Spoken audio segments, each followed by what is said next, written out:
Okay. So today we are going to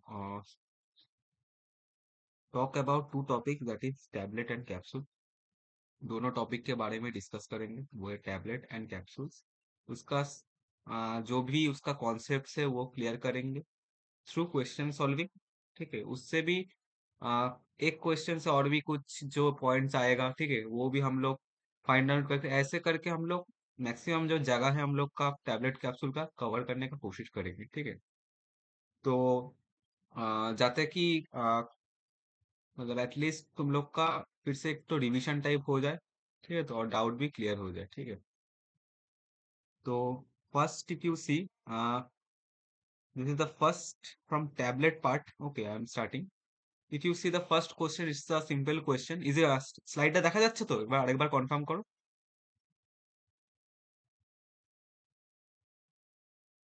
ওকে, তো first যে কোশ্চেনটা আছে, যদি তোমরা দেখো, তো লেখা আছে কি an excellent choice of diluent for a compressed vaginal tablet formulation would be. তো সিম্পল কোশ্চেন যে এর মধ্যে এক্সিলেন্ট চয়েস অফ ডাইলুয়েন্ট কোনটা থাকবে ফ্রম দ্য গিভেন অপশন। ঠিক আছে, তো প্রথম থেকে একটুখানি বেসিক ভাবেই করাচ্ছি, কারণ হচ্ছে অনেকে আছে ক্র্যাশ কোর্সে জয়েন করেছে, তারা অনেকে হতেই পারে যে তারা সেমন ভাবে মানে পড়েনি, তো সেখানে তাদেরও হেল্প হয়ে যাবে। ঠিক আছে, ওই কারণে একবারে বেসিক ভাবে বলা হচ্ছে। তো যেটা হচ্ছে কি অপশনস কি দেওয়া আছে এখানে, এখানে দেওয়া আছে ট্যাল্ক, इधर दिया हुआ है सुक्रोज, इधर दिया हुआ है लैक्टोस, इधर दिया हुआ है starch.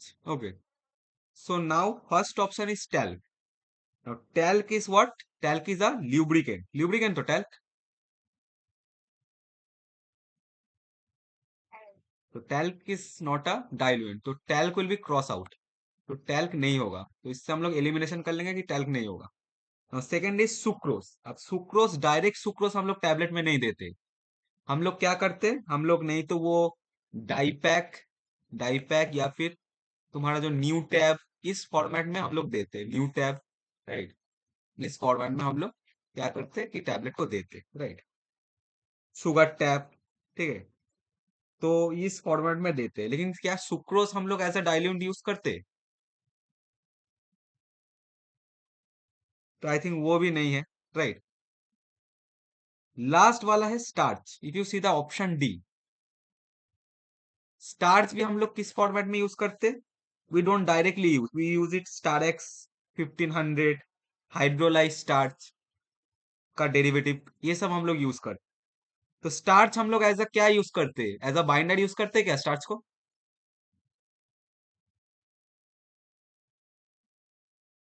Anyone?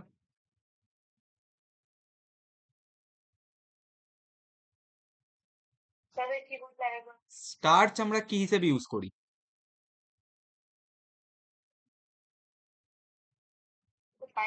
Binding agent, right, तो इसलिए स्टार्च भी आंसर नहीं होगा। राइट, तो बचा क्या? Lactose. Okay, lactose is a water, lactose is a diluent. Okay, lactose is highly water soluble, तो इसीलिए क्या होता है उससे एज अ कंप्रेस वेजाइनल क्रैसिस में, तो हम टैबलेट में हम लोग ऐसे डाइल्यूएंट ही यूज करते हैं। डाइल्यूएंट का क्या काम है? बल्क प्रोवाइड करना, to provide bulk. Right, that is the work of a diluent, to provide bulk, और कुछ काज नहीं है। लेकिन लैक्टोस एक बहुत हाईली वाटर सोल्यूबल भी होता है, तो इसलिए क्या होता है उसका फॉर इजी डिसइंटीग्रेशन के लिए भी वो यूज होता है। तो ये याद रखना कि lactose is very highly water soluble. तो इधर डाइल्यूएंट पूछा है, तो डाइल्यूएंट भी इधर लैक्टोस ही आंसर होगा, तो lactose will be the answer for our question. Okay, because talc is not the answer, because it is a lubricant. Right, starch भी नहीं है क्योंकि that is a binding agent, binder. Okay, so that is why the answer would be lactose. Okay, अब second वाला question देखेंगे। Second वाला question क्या है कि if the dose of a drug, if the dose of a drug is inadequate, then it generally requires the one to make its bulk। तो इसलिए हम इधर क्या बोला, इधर डायरेक्टली बोला है कि अगर डोज जो है हम लोग का ड्रग का, that is not appropriate, that is इनएडिक्वेट, तो इसलिए इसमें बल्क देना जरूरी है। अब मैं पहले ही बोल चुका हूं कि बल्क देने के लिए कौन सा एजेंट हम लोग यूज करते हैं? Anyone? That would be the answer of this question. Diluent है। राइट, तो diluent will be the answer of the question. बाकी क्या है हम लोग का ऑप्शन था, बाइंडर था। बाइंडर हम लोग एज एन एडिसिव यूज करते, बाइंड करने के लिए। ग्रेनुलेटिंग एजेंट भी यूज करते, जब हम लोग वेट ग्रेनुलेशन करते तब हम लोग क्या करते, हम लोग बाइंडर का यूज करते, वेट ग्रेनुलेटिंग फ्लूइड करके। डिसइंटीग्रेटेड ऑप्शन में था। डिसइंटीग्रेटेड का क्या काम है, उसका काम है टैबलेट को ब्रेक करना, राइट। और ल्यूब्रिकेंट का क्या काम है, ल्यूब्रिकेंट का काम है फ्रिक्शन रिड्यूस करना in between die wall and the particle. तो इसलिए आंसर क्या होगा, डाइल्यूएंट, जिसका काम है बल्क। तो इससे हम लोग का बाकी का भी कॉन्सेप्ट क्लियर हुआ कि ल्यूब्रिकेंट का क्या काम है, डिसइंटीग्रेंट का क्या काम है, बाइंडर का काम क्या है, और डाइल्यूएंट का क्या काम है। तो answer will B diluent. Okay, सबको समझ आया। तो अदर्स जो कि क्रैश कोर्स से कोई अगर ज्वाइन किया हो तो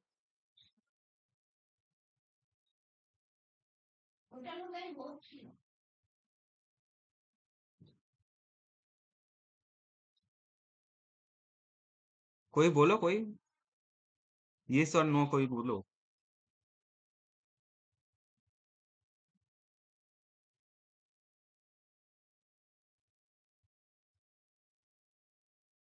আচ্ছা, বাকিরা যারা এমনি নর্মাল আছে কেউ সবাই শুনতে পেয়েছো তো মানে? ওকে, যারা ক্র্যাশ কোর্স আছে তারাও কথা বলতে পারে, কোনো প্রবলেম নেই। আচ্ছা, this is a third one is a table.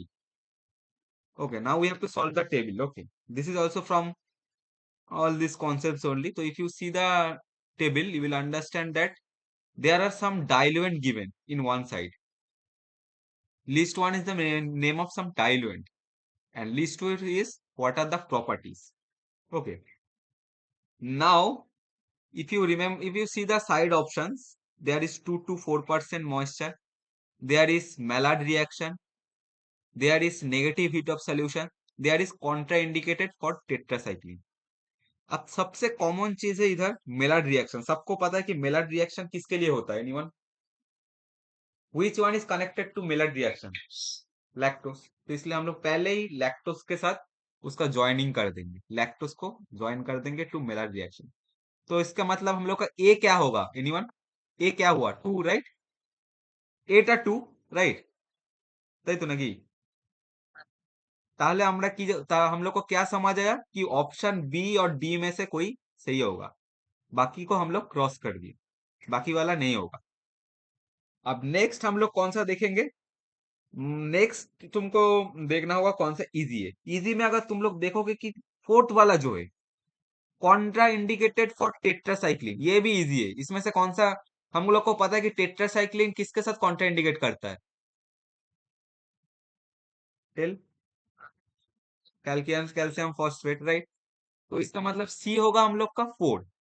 तो हम लोग को ऑटोमेटिक क्या समझ आया कि डी वाला ही आंसर होगा, राइट, क्योंकि डी में A2 भी है, C4 है, लेकिन फिर भी हम लोग एक बार क्रॉस चेक कर लेंगे कि बाकी आंसर जो है वो सही है कि नहीं, राइट, मतलब बाकी ऑप्शन के साथ मैच कर रहा है कि नहीं।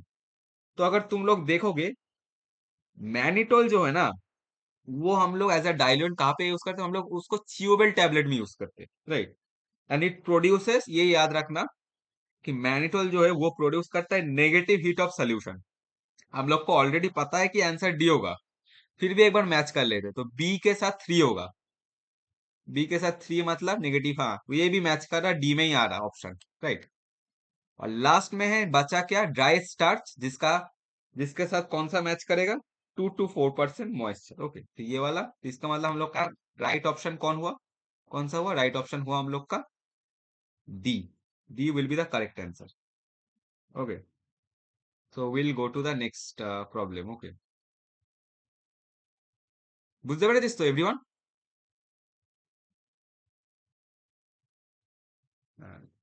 আচ্ছা, আহ, এক সেকেন্ড, একবার দেখেই নি ক্রাশ কোর্স থেকে এখানে কেউ আছে কি?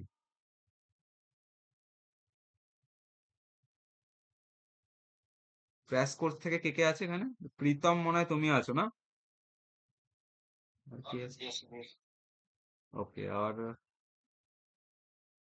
ठीक है, जो भी है ठीक है। तुम लोग भी चाहो तो आंसर कर सकते हो, या फिर ये कोई प्रॉब्लम नहीं है कि नया है करके, नो प्रॉब्लम हो।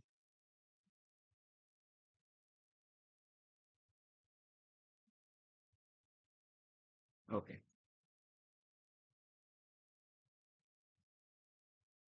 अब चौथा वाला देखते हैं, ठीक है। चौथा वाला, चौथा वाला इधर क्या लिखा है कि which one of the following should not be added to chewable tablet, ठीक है। तो ये भी एक बेसिक क्वेश्चन है।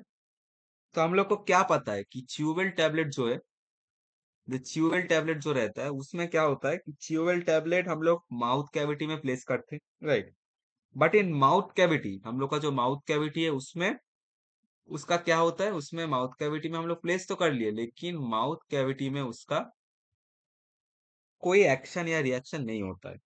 उसका एक्शन कहाँ पे होता है, उसका एक्शन होता है तुम्हारा कहाँ पे होता है उसका एक्शन, जीआईटी में, ठीक है। तो इसलिए हम लोग को क्या करना पड़ता है, इसलिए हम लोग क्या करते हैं उसको, टैबलेट क्या करते हैं, it lies under tablet in this, वो लाई करता है टैबलेट इन द स्टेट ओराली के, बट उसका इफेक्ट कहीं और जगह ही होता है, ठीक है। तो चियोबेल टैबलेट में क्या होता है कि ड्रग ना हम लोग का धीरे धीरे डिसॉल्व करता है, ठीक है। तो डिसॉल्व करके ड्रग रिलीज होता है, डिसॉल्व करके रिलीज होता है, डिसइंटीग्रेट नहीं होता है, ठीक है। It dissolves and then releases the drug, ठीक है। और इसीलिए क्या होता है कि वो क्या होता है, हम लोग का जो सलाइवा है उसके साथ कंबाइन करके एक सोल्यूशन फॉर्म कर लेता है। तो उसके साथ हम लोग का स्टमक में रीच कर जाता है, ठीक है। सलाइवे के साथ सोल्यूशन फॉर्म करके पूरा डिसॉल्व होके, सलाइवे के साथ सोल्यूशन फॉर्म करके वो क्या होता है, हम लोग का जो जीआईटी है उसमें रीच कर जाता है, ठीक है। इसलिए क्या होता है कि आ, उसका एग्जाम्पल क्या है, उसका एग्जाम्पल है तुम्हारा मल्टीविटामिन टैबलेट, एंटासिड टैबलेट, ये सब, ठीक है। तो इसमें क्या होता है कि ड्रग रिलीज जो होता है ना, ड्रग रिलीज जो होता है वो थ्रू डिसोल्यूशन होता है, थ्रू डिसोल्यूशन होता है, नॉट डिसइंटीग्रेशन, याद रखना, थ्रू डिसोल्यूशन, थ्रू डिसोल्यूशन। तो इसलिए क्या होता है, हम लोग कोई डिसइंटीग्रेंट यूज नहीं करते, disintegrant is not use, disintegrate is not use, disintegrant will be the answer. अब और भी कुछ टैबलेट है जहाँ पे तुम लोग को याद रखना होगा, जहाँ पे भी डिसइंटीग्रेंट यूज नहीं होता है। तो वो कौन सा है, एनीवन कोई बता पाओगे कि और कौन सा टैबलेट में डिसइंटीग्रेंट नहीं यूज होता है? হ্যাঁ, তারপরে বাক্কাল ট্যাবলেটেও হয় না, ঠিক আছে। তারপরে सस्टेन रिलीज বা कंट्रोल रिलीज फॉर्मुलेशन कोई बनाए, टैबलेट बनाए, तो उसमें भी हम लोग डिसइंटीग्रेंट यूज नहीं करते। क्यों नहीं करते, अगर डिसइंटीग्रेंट यूज करेंगे तो क्या होगा, टैबलेट ब्रेक कर जाएगा, तो ऑटोमेटिक ड्रग रिलीज होना स्टार्ट कर देगा। तो sustain release control release tablet में भी हम लोग यूज नहीं करते, डेंटल कोन्स उसमें भी यूज नहीं होता, बक्कल टैबलेट्स में भी यूज नहीं होता, ठीक है। तो याद रखना, अगर बाई चांस सीओएल के जगह दूसरा भी आ गया तो तुम लोग आंसर कर पाओ, ठीक है।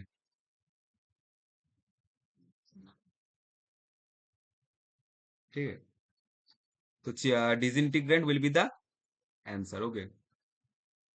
तो उसके बाद तुम लोग अगर देखोगे, उसके बाद वाला क्वेश्चन क्या दिया है कि for solid oral drug product, a change in the concentration of which of the following excipients is most likely to influence the viability of a drug, ये अच्छा क्वेश्चन है, ठीक है। ये थोड़ा कंफ्यूजिंग क्वेश्चन भी है, ठीक है। क्यों कंफ्यूजिंग है ये भी मैं बताऊंगा। कि इधर लिखा है कि तुम्हारा एक तो सॉलिड ओरल ड्रग प्रोडक्ट, ठीक है। अब क्या होगा, इसमें से कुछ ऑप्शन में हम लोग का कुछ एक्सिपिएंट्स है, कौन सा एक्सिपिएंट सबसे ज्यादा बायोअवेलेबिलिटी पे इन्फ्लुएंस करेगा, ठीक है। तो इधर अगर तुम ऑप्शंस देखोगे कि स्टार्च है, मैग्नीशियम स्टेरेट है, माइक्रो क्रिस्टलाइन सेल्यूलोस है और लैक्टोज है, ठीक है। अब सबका अलग अलग काम है, ठीक है। तो इसमें दो ऑप्शन है सबसे ज्यादा उसमें कंफ्यूज है, क्यों है मैं बताऊंगा, ठीक है। तो अगर तुम फर्स्ट में देखोगे ना, फर्स्ट अगर तुम लोग नोटिस करोगे तो उसमें क्या लिखा है, देखो उसमें लिखा है कि स्टार्च। तो हम लोग का क्या है, स्टार्च क्या हम लोग का बाइंडर है, ठीक है। एंड इफ यू पुट अच्छा, दूसरा ऑप्शन से एक बार स्टार्ट करते हैं, ठीक है। अच्छा एक सेकंड ना, मेरा कॉल आया, एक सेकंड, एक सेकंड। हेलो के, ও আচ্ছা আচ্ছা, মায়ের ফোনে পাচ্ছি না। দাঁড়া দাঁড়া, একবার এখন লাগাও, আমি মাকে বলে দিচ্ছি, বুঝলে। আমি একটা সেই মিটিং এ ছিলাম তো অনলাইনে, আমি বুঝতে পারিনি এই নাম্বারটা সেভ নাই, মাকে বলে দিচ্ছি তোমার ফোন ধরে নেবে। ঠিক আছে, ঠিক আছে।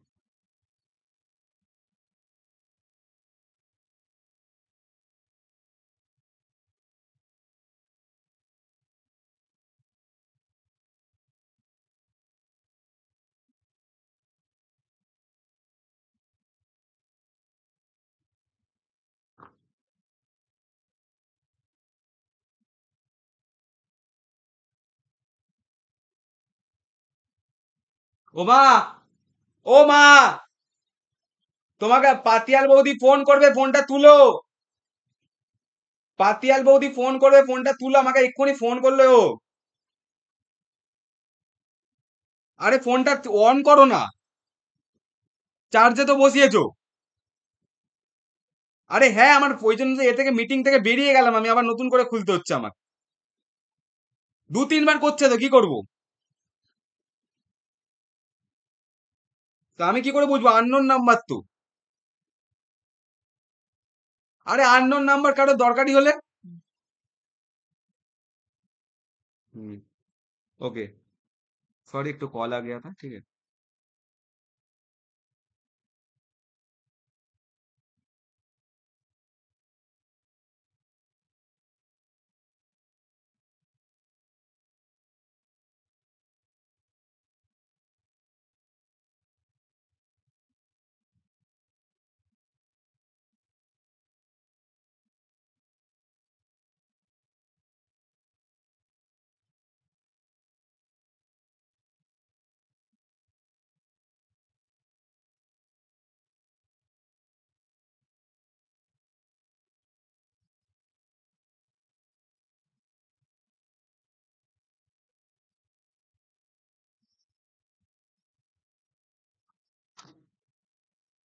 Okay, am I Audible?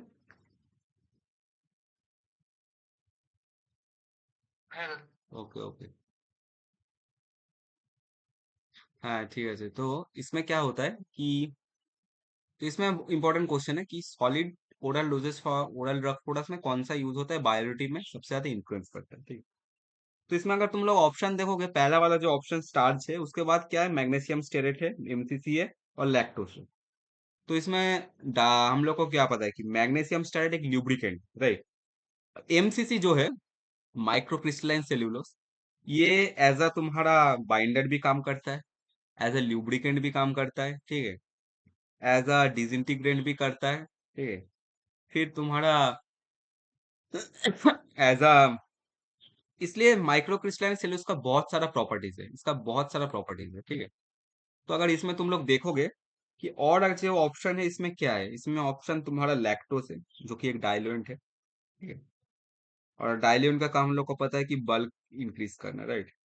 और स्टार्च जो है, it is a binder, and if you put more binder, then क्या होगा, डिसोल्यूशन हम लोग का इंक्रीज होता है या डिक्रीज होता है, एनीवन?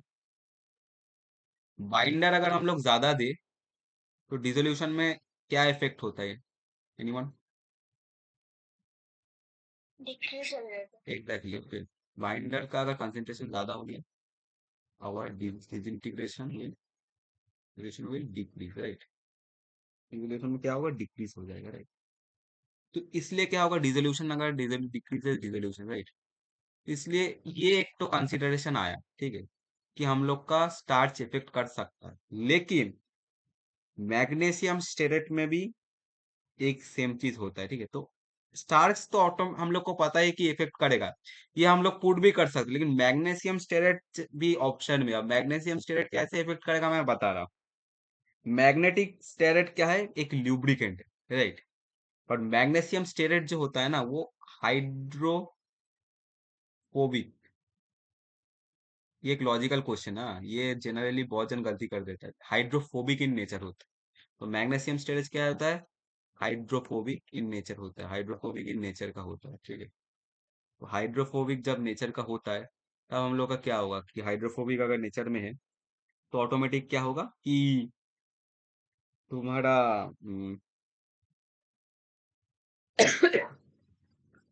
हाइड्रोफोबिक नेचर का है, तो क्या होगा, उसका कंसेंट्रेशन जब इंक्रीज करेगा, तो टैब वो क्या करेगा, टैबलेट को भी हाइड्रोफोबिक बनाने में कोशिश करेगा। It to try to make the tablet hydrophobic, right. तो इससे क्या होगा, हम लोग का डिसोल्यूशन डिसइंटीग्रेशन दोनों ही प्रॉपर नहीं होगा, ठीक है। डिसइंटीग्रेशन डिसोल्यूशन हाइड्रोफोबिक की वजह से क्या होगा, फास्ट हो जाएगा या स्लो हो जाएगा, एनीवन?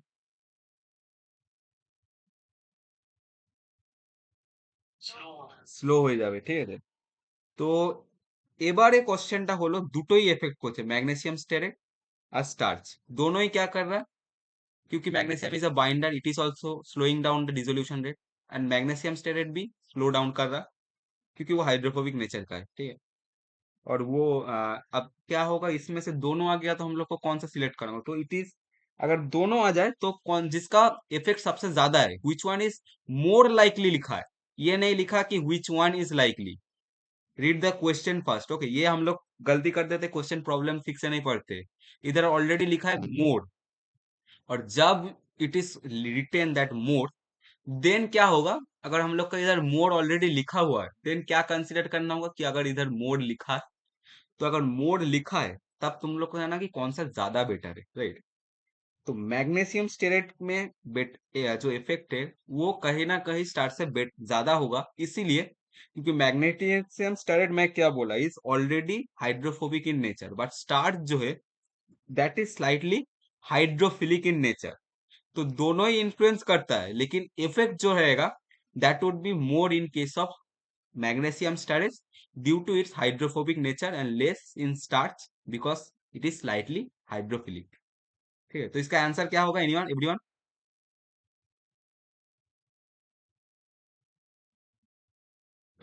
मैग्नीशियम स्टेरेट, तो ये जब आएगा magnesium stearate will be the answer, okay. क्योंकि क्वेश्चन में मोर लाइकली दिया है, तो पूरा इसलिए क्वेश्चन और ऑप्शन देखना जरूरी है।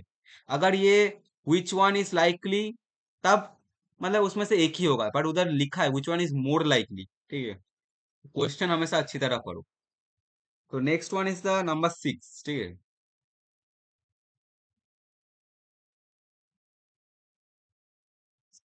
Which one is the number 6? Okay.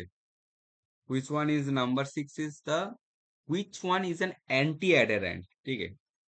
अब if anyone tell me what is the meaning of anti-adherent? Which one is anti-adherent for tablets लिखा? तो anti-adherent का मतलब क्या है? Anyone? Adherent, anti, अब बोलो।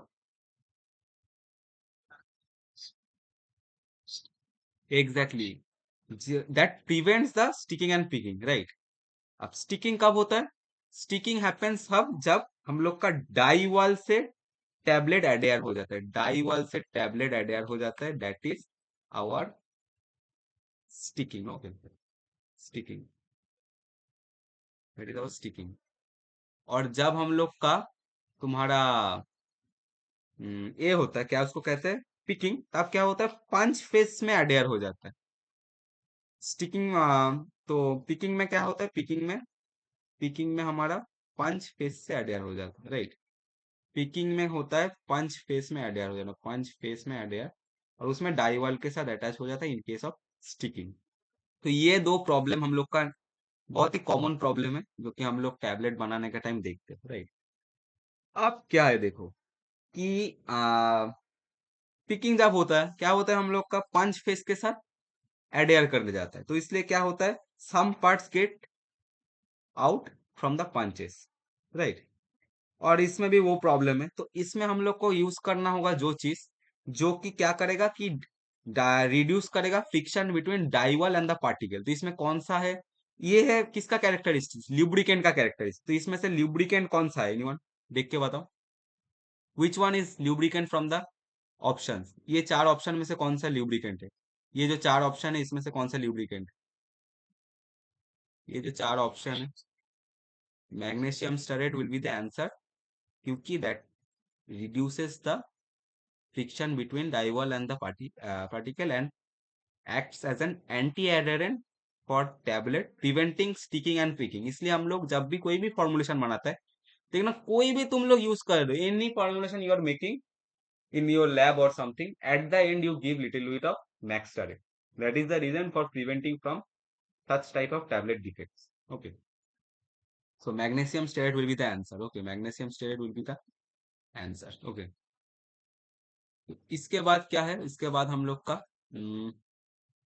इसके बाद हम लोग का क्या क्या दिया हुआ, इसके बाद हम लोग का दिया हुआ कि component of machine that controls the shape and size of a tablet, ठीक है। तो टैबलेट का पार्ट जानना बहुत जरूरी है, in this question you need to know the tablet parts very well, right. Number 7, okay. So tablet part में इधर जो ऑप्शन है, पहले मेरे को बताओ कि ऑप्शंस क्या क्या दिया हुआ है। एनीवन ऑप्शन देख के बताओ क्या क्या ऑप्शन दिया हुआ है।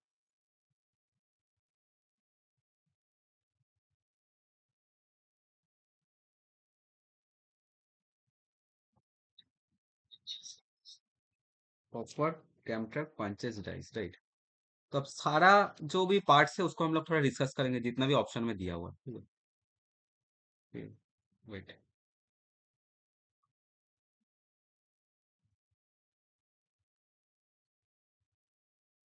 वेट।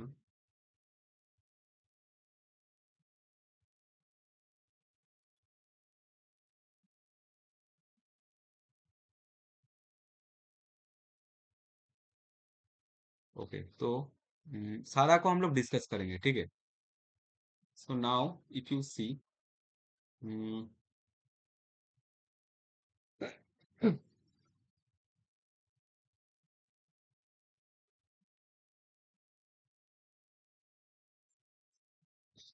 तो उसमें हम लोग का पहला ऑप्शन क्या दिया हुआ है? फर्स्ट ऑप्शन क्या दिया हुआ है? हॉपर। हॉपर दिया हुआ है, पंचेस दिया हुआ है, कैमट्रैक दिया हुआ है एंड डाइट दिया है। तो हॉपर का क्या काम है? हॉपर का जो काम रहता है, कोई भी हॉपर हम लोग अगर यूज कर रहे हैं, ठीक है, तो हॉपर का क्या काम है? हॉपर का काम है ये हम लोग का, हॉपर का जो मेन काम होता है वो क्या होता है? होल्ड करना टैबलेट मटेरियल, ठीक है। ये ऐसे नीचे डाई है, ठीक है, तो इसका काम है इधर होल्ड करना, राइट। तो हॉपर का काम है होल्ड करना, होल्डिंग का काम रहता है तुम्हारा हॉपर, होल्ड करना, ठीक है। उसके बाद क्या ऑप्शन दिया हुआ है? उसके बाद जो ऑप्शन दिया हुआ है, ठीक है, वो है तुम्हारा, हम्म, उसके बाद जो ऑप्शन दिया हुआ है दैट इज, उसके बाद जो ऑप्शन दिया है दैट इज, अच्छा, और एक पार्ट रहता है वो है फीडिंग मैकेनिज्म। फीडिंग मैकेनिज्म में क्या होता है? फीडिंग मैकेनिज्म में क्या होता है कि फीडिंग मैकेनिज्म का काम होता है ट्रांसफर करना tablet material to die cavity. इधर जो डाई कैविटी है उसमें फीडिंग मैकेनिज्म क्या करता है? उसको ट्रांसफर कर देता है, transfer the mechanism to die cavity, ठीक है।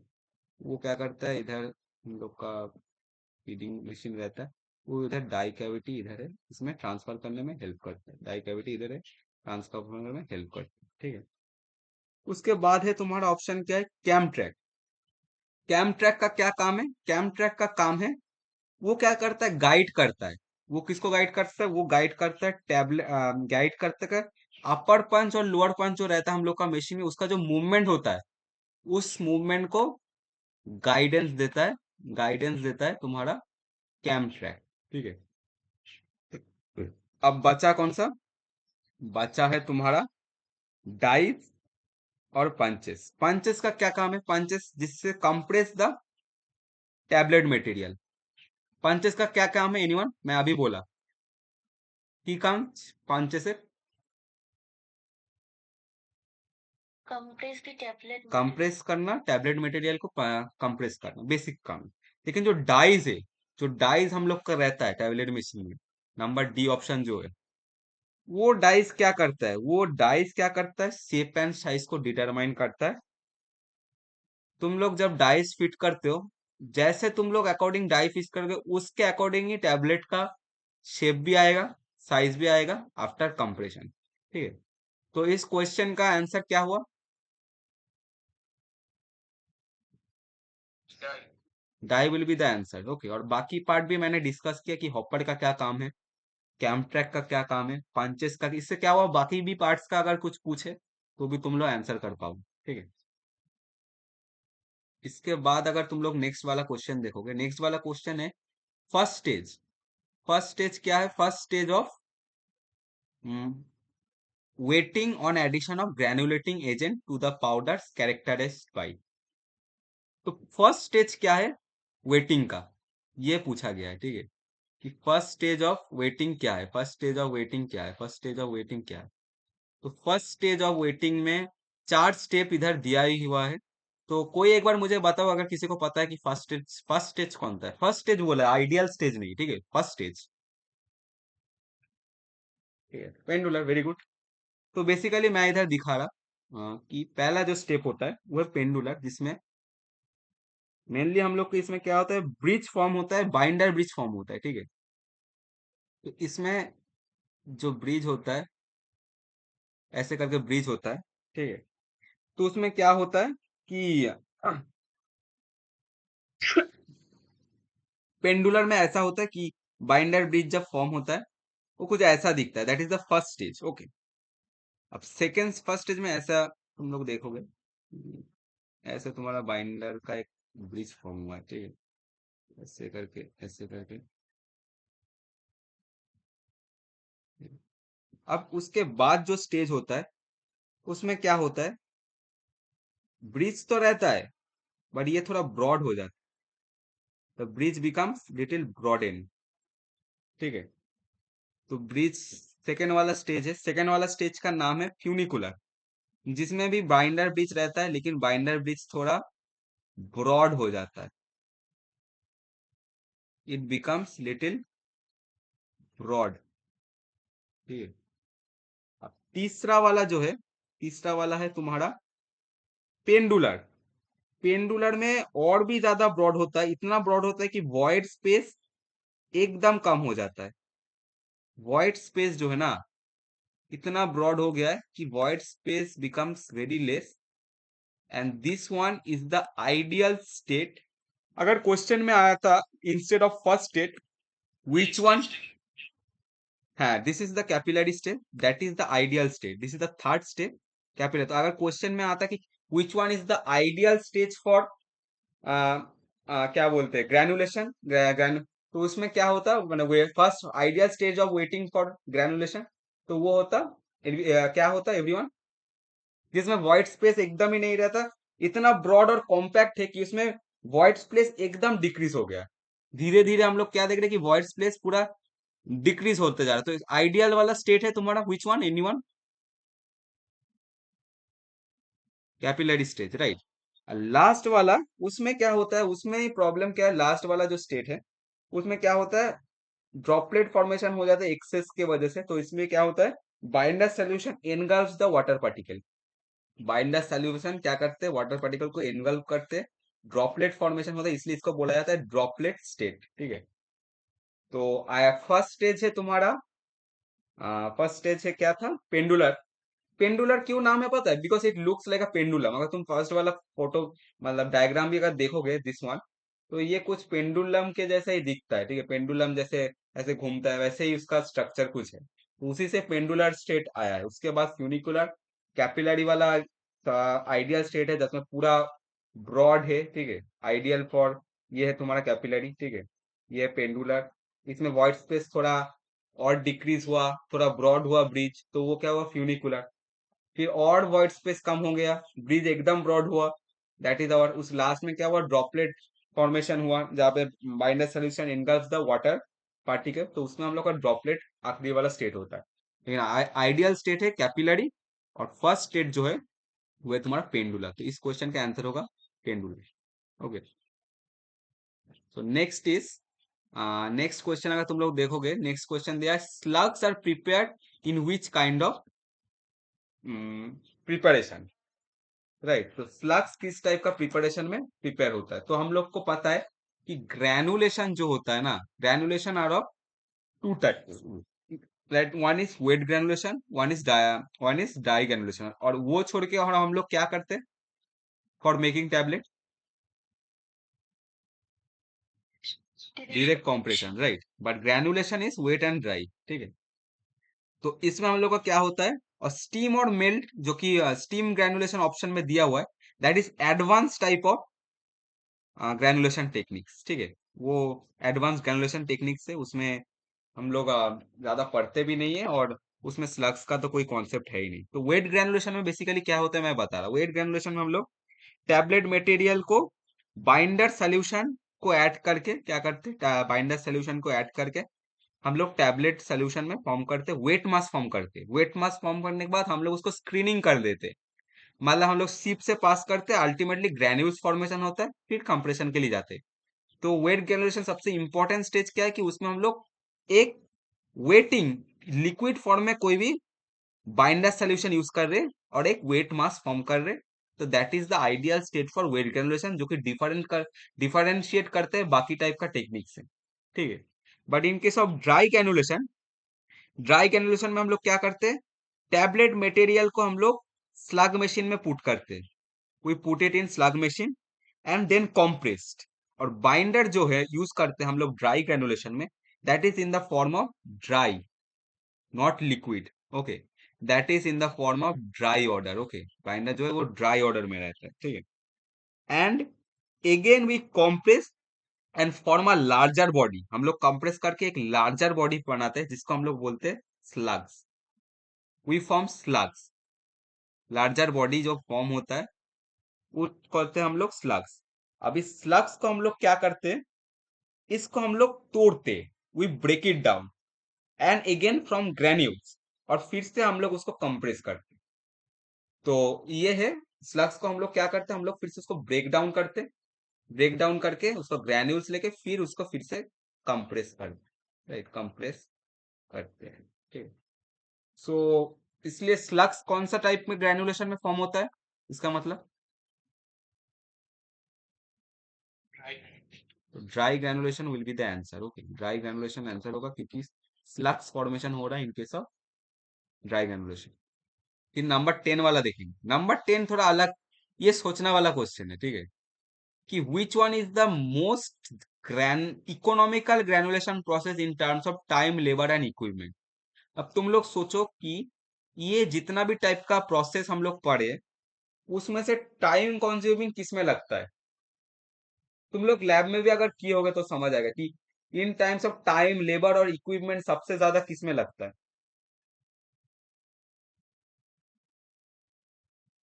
অপশনস দেখো স্লাগ, না এটা হচ্ছে ওয়েট গ্রানুলেশন হবে, কারণ ওয়েট গ্রানুলেশনের ওই নিডিং করতে, ওই যে বাইন্ডার সলিউশন দিয়ে নিডিং করে আবার সিপ দিয়ে পাস করে আবার নতুন করে আবার নিট করে ওটাকে ছাড়িয়ে ওটাকে করতে বিশাল টাইম লাগে, ঠিক আছে, সত্যি কথা বলে অনেকক্ষণ টাইম লাগে। তারপরে অনেক ক্ষেত্রে এই বাইন্ডার সলিউশন নর্মাল ওয়াটার দিয়ে হয় না, অনেক টাইপের বাইন্ডার সলিউশন ইউজ করতে আলাদা, সেগুলোর জন্য আমাদের কি হয়, মেটেরিয়াল भी कंज्यूमिंग बेसी लगे। কিন্তু ड्राई ग्रेनुलेशन की হয়তো डबल बार আমাদের कंप्रेस করতে হচ্ছে, डबल टाइम हम लोग को स्लग फॉर्म करके फिर से कम, लेकिन टाइम रिलेटिवली कम ही लगता है in case of wet granulation, क्योंकि वेट ग्रेनुलेशन में वो वेट मास फॉर्म करके उसको सीप से पास करने में बहुत टाइम लगता है, और इजी नहीं है पास करना, काफी टाइम लगता है, क्योंकि वेस्टेज होने का बहुत चांस रहता है इन केस ऑफ आ, किसको कहते हैं, वेट ग्रेनुलेशन। अगर तुम लोग किए होगे, तुम लोग देखोगे बहुत सारा ग्रैन्यूल्स है वो वेस्ट हो जाता है, वो ना सीप में अटक जाता है, क्योंकि ज्यादा वाटर गिर गया फिर। इसलिए क्या होता है, बहुत ही सेफली हम लोग को करना पड़ता है, क्योंकि अदरवाइज क्या होगा, काम नहीं करेगा। तो इसका आंसर क्या होगा एवरीवन,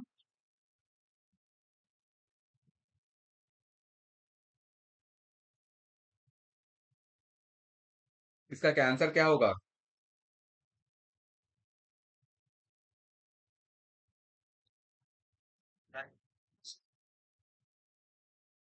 ना ना, अच्छा, ইকোনমিক্যাল না, হ্যাঁ economical, oh sorry sorry sorry sorry sorry, হ্যাঁ ইকোনমিক্যাল বলেছেন, হ্যাঁ ইকোনমিক্যাল, তাহলে ড্রাই গ্রানুলেশন হবে, এখানে স্লাগিংও লেখা আছে, কিন্তু স্লাগিং এখানে টাইপ, এটা গ্রানুলেশন টাইপ তো আমরা বলতে পারি না, তাই অ্যান্সারটা ড্রাই গ্রানুলেশন হবে, ঠিক আছে। স্লাগিং ওই ড্রাই গ্রানুলেশনের মধ্যেই পড়ে। আমি ভেবেছিলাম কোনটা কস্ট সবচেয়ে বেশি, কস্ট সবচেয়ে বেশি ওয়েট গ্রানুলেশন, ঠিক আছে, তাই অ্যান্সারটা এখানে ড্রাই গ্রানুলেশনই হবে, ঠিক আছে, সরি সরি, হ্যাঁ। হুম। এরপরে হচ্ছে, নেক্সট হচ্ছে, which type of the following is an enteric coated polymer, ঠিক আছে। Enteric coated, which one is not used as an enteric coated polymer, sorry আমি বারবার ভুল বলছি। तो এখানে যদি তুমি দেখো, फिल्म कोटिंग है, আমরা दो टाइपर पॉलीमर यूज करते हैं, हम लोग दो टाइप का पॉलीमर यूज करते हैं इन केस ऑफ फिल्म कोटिंग। तो फिल्म कोटिंग में हम लोग दो टाइप का पॉलीमर्स क्या यूज करते हैं, एनीवन। एक तो है एंटेरिक कोटेड पॉलीमर, और एक तो है नॉन एंटेरिक, राइट। अब एंटेरिक कोटेड पॉलीमर कौन सा होता है, एंटेरिक कोटेड पॉलीमर्स वही होते हैं that are, that does not degrade in acidic pH. मतलब क्या, कि स्टोमक में जाके उसका डिग्रेडेशन नहीं होगा, क्योंकि स्टोमक का पीएच क्या है, एसिडिक है या बेसिक है, एनीवन। तो स्टोमक में जाके उसका डिग्रेडेशन ना हो, उसका डिग्रेडेशन कहाँ हो, स्मॉल इंटेस्टाइन में जाके, क्योंकि स्मॉल इंटेस्टाइन का पीएच 7 के आसपास होता है, ठीक है। तो उधर जाके हो जहाँ पे एसिडिक कंडीशन नहीं है, ठीक है। तो उसके इसलिए क्या होगा, एंटेरिक कोटेड का वही फंडा रहता है कि उसका जो ड्रग रिलीज हो वो स्टोमक में, जीआईटी में ना हो, वो जाके स्मॉल इंटेस्टाइन में हो फर्दर जाके। तो अब कुछ पॉलीमर्स रहता है जो कि इसके लिए यूजफुल हो जाता है। तो वो पॉलीमर्स को हम लोग एक बार रिकैप करेंगे कि क्या क्या पॉलीमर्स है जो कि एसेंशियल हो जाता है, ठीक है। तो उसमें क्या है, अगर तुम लोग फर्स्ट ऑप्शन देखोगे, तो फर्स्ट ऑप्शन है तुम्हारा, क्या क्या है तुम लोग को देखना होगा, कैप दिया हुआ है, दैट इज सेल्यूलोस एसीटेट पिथैलेट, ठीक है। अब सेल्यूलोस इथैलेट पिथैलेट, ये छोड़ के मैं कुछ और नाम बोल रहा हूँ, वो तुम लोग याद रखो, दैट इज यूड्राजिट, यूड्राजिट, RLS। कौन सा यूड्राजिट बोला, याद करो।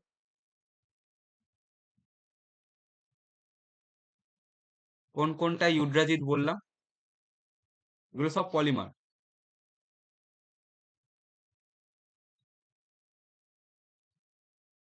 কোনটা বললাম ইউড্রাজিট,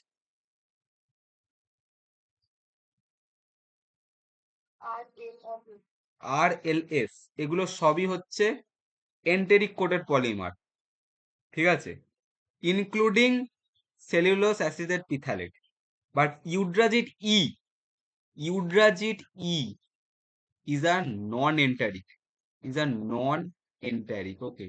यूड्राजिट ई जो रहता है, Eudragit E that is non enteric, non enteric, ঠিক আছে। তো ইউড্রাজিট ইটা হচ্ছে নন এন্টারিক। এবারে আর বাকি অপশন গুলো তাহলে আমাদের কি আছে, acrylate polymer, acrylate polymers is also a enteric coated polymer, okay. And polyvinyl acetate phthalate, जिसको हम लोग पीवीएपी भी बोलते हैं, that is also a enteric coated polymer. तो अब बचा कौन सा, anyone, that would be the non enteric coated polymer. तो which one is left, anyone, pectin. So pectin will be the non-enteric polymer. Pectin will be our answer. Okay, pectin will be the answer. That is a non-enteric polymer. Next one is sugar coating tablet. হ্যাঁ বলো।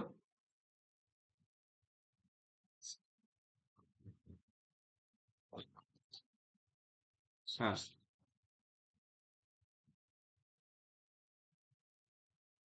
হ্যাঁ হ্যাঁ, সব কটা, যতগুলো phthalate আছে, ঠিক আছে। ঠিক আছে, থ্যালেট দেখলে বুঝে যাবি ওটা এন্টেরিক কোটেরই আছে। তো তারপরে হচ্ছে সুগার কোটিং অফ ট্যাবলেট থেকে একটা কোশ্চেন আছে, এটা হচ্ছে আমাদের ট্যাবলেট কোটিং থেকে, ঠিক আছে। তো ট্যাবলেট কোটিং এর প্রথমে এই কোশ্চেনটা কি দেয়া আছে, sugar coating of tablet in sugar coating, sub coating किसের জন্য করা হয়, ঠিক আছে। तो सब कोटिंग किस लिए किया जाता है, ये क्वेश्चन है। अब तुम लोग को बाकी स्टेप भी याद रखना होगा, ठीक है। अब मुझे बताओ, पहला ऑप्शन दिया हुआ है टू प्रिवेंट मॉइस्चर डिपोजिशन, तो ये किस किस स्टेप में था, this was also in a step, seal coating में था। तो सील कोटिंग में था, ऑब्वियसली ये आंसर नहीं होगा, ये तो एलिमिनेशन करना होगा, ठीक है। कोई भी एग्जाम जाओ, प्रिपरेशन अगर अच्छा है तो एलिमिनेशन मेथड यूज करना सबसे बेस्ट। उसके बाद है अच्छा तीसरा वाला ऑप्शन, उसका उसका बाद वाला ऑप्शन देखो, टू स्मूथेन द सरफेस, ये होता है इन केस ऑफ सिरापिंग, ठीक है। और लार्ज वाला ऑप्शन दिया है to prevent the tablet from breaking due to vibration, तो ये भी नहीं होगा। लेकिन जो बी ऑप्शन दिया है to round the edge and build the size, ये कौन सा पार्ट में होता है, सब कोटिंग में, राइट। तो ऑब्वियसली इसका आंसर होगा, क्या होगा, बी। तो इससे क्या हुआ, बाकी स्टेप भी हम लोग को रिमाइंड हो गया कि बाकी स्टेप में क्या हो रहा था, पॉलिशिंग में क्या हो रहा था, सील कोटिंग में क्या हो रहा था, राइट। तो इससे हम लोग का बाकी स्टेप भी याद हो गया, ठीक है। अच्छा नेक्स्ट क्या है कि which one is an not advantage of enteric coated polymer, ये तो बहुत ही सिंपल क्वेश्चन है, ये तुम लोग ही बताओगे, ये डायरेक्ट देख के ही तुम लोग थोड़ा अगर पढ़ोगे, बेसिक तुम लोग पढ़ोगे, ये फिर भी तुम लोग को समझ आ जाएगा कि इसमें से कौन सा एडवांटेज नहीं है। तो मुझे कोई बताओ कि इसमें से कौन सा आंसर होगा। नॉट बोला है, एडवांटेज ना, नॉट एन एडवांटेज।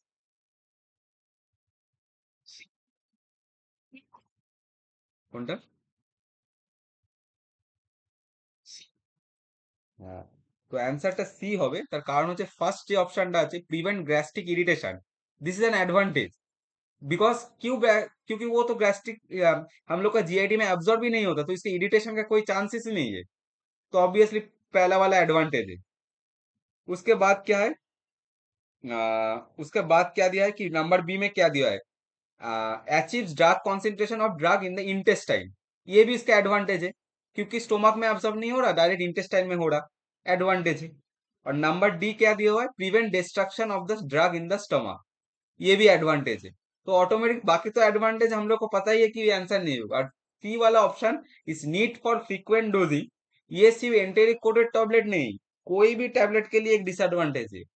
तुम कोई भी टैबलेट में फ्रीक्वेंट डोजिंग कर रहे हो, तो that is a disadvantage only. ठीक है, अरे कोई मुझे बता एनीवन कि कन्वेंशनल या कंट्रोल रिलीज टैबलेट में किस में, इन विच वन फ्रीक्वेंट डोजिंग होता है?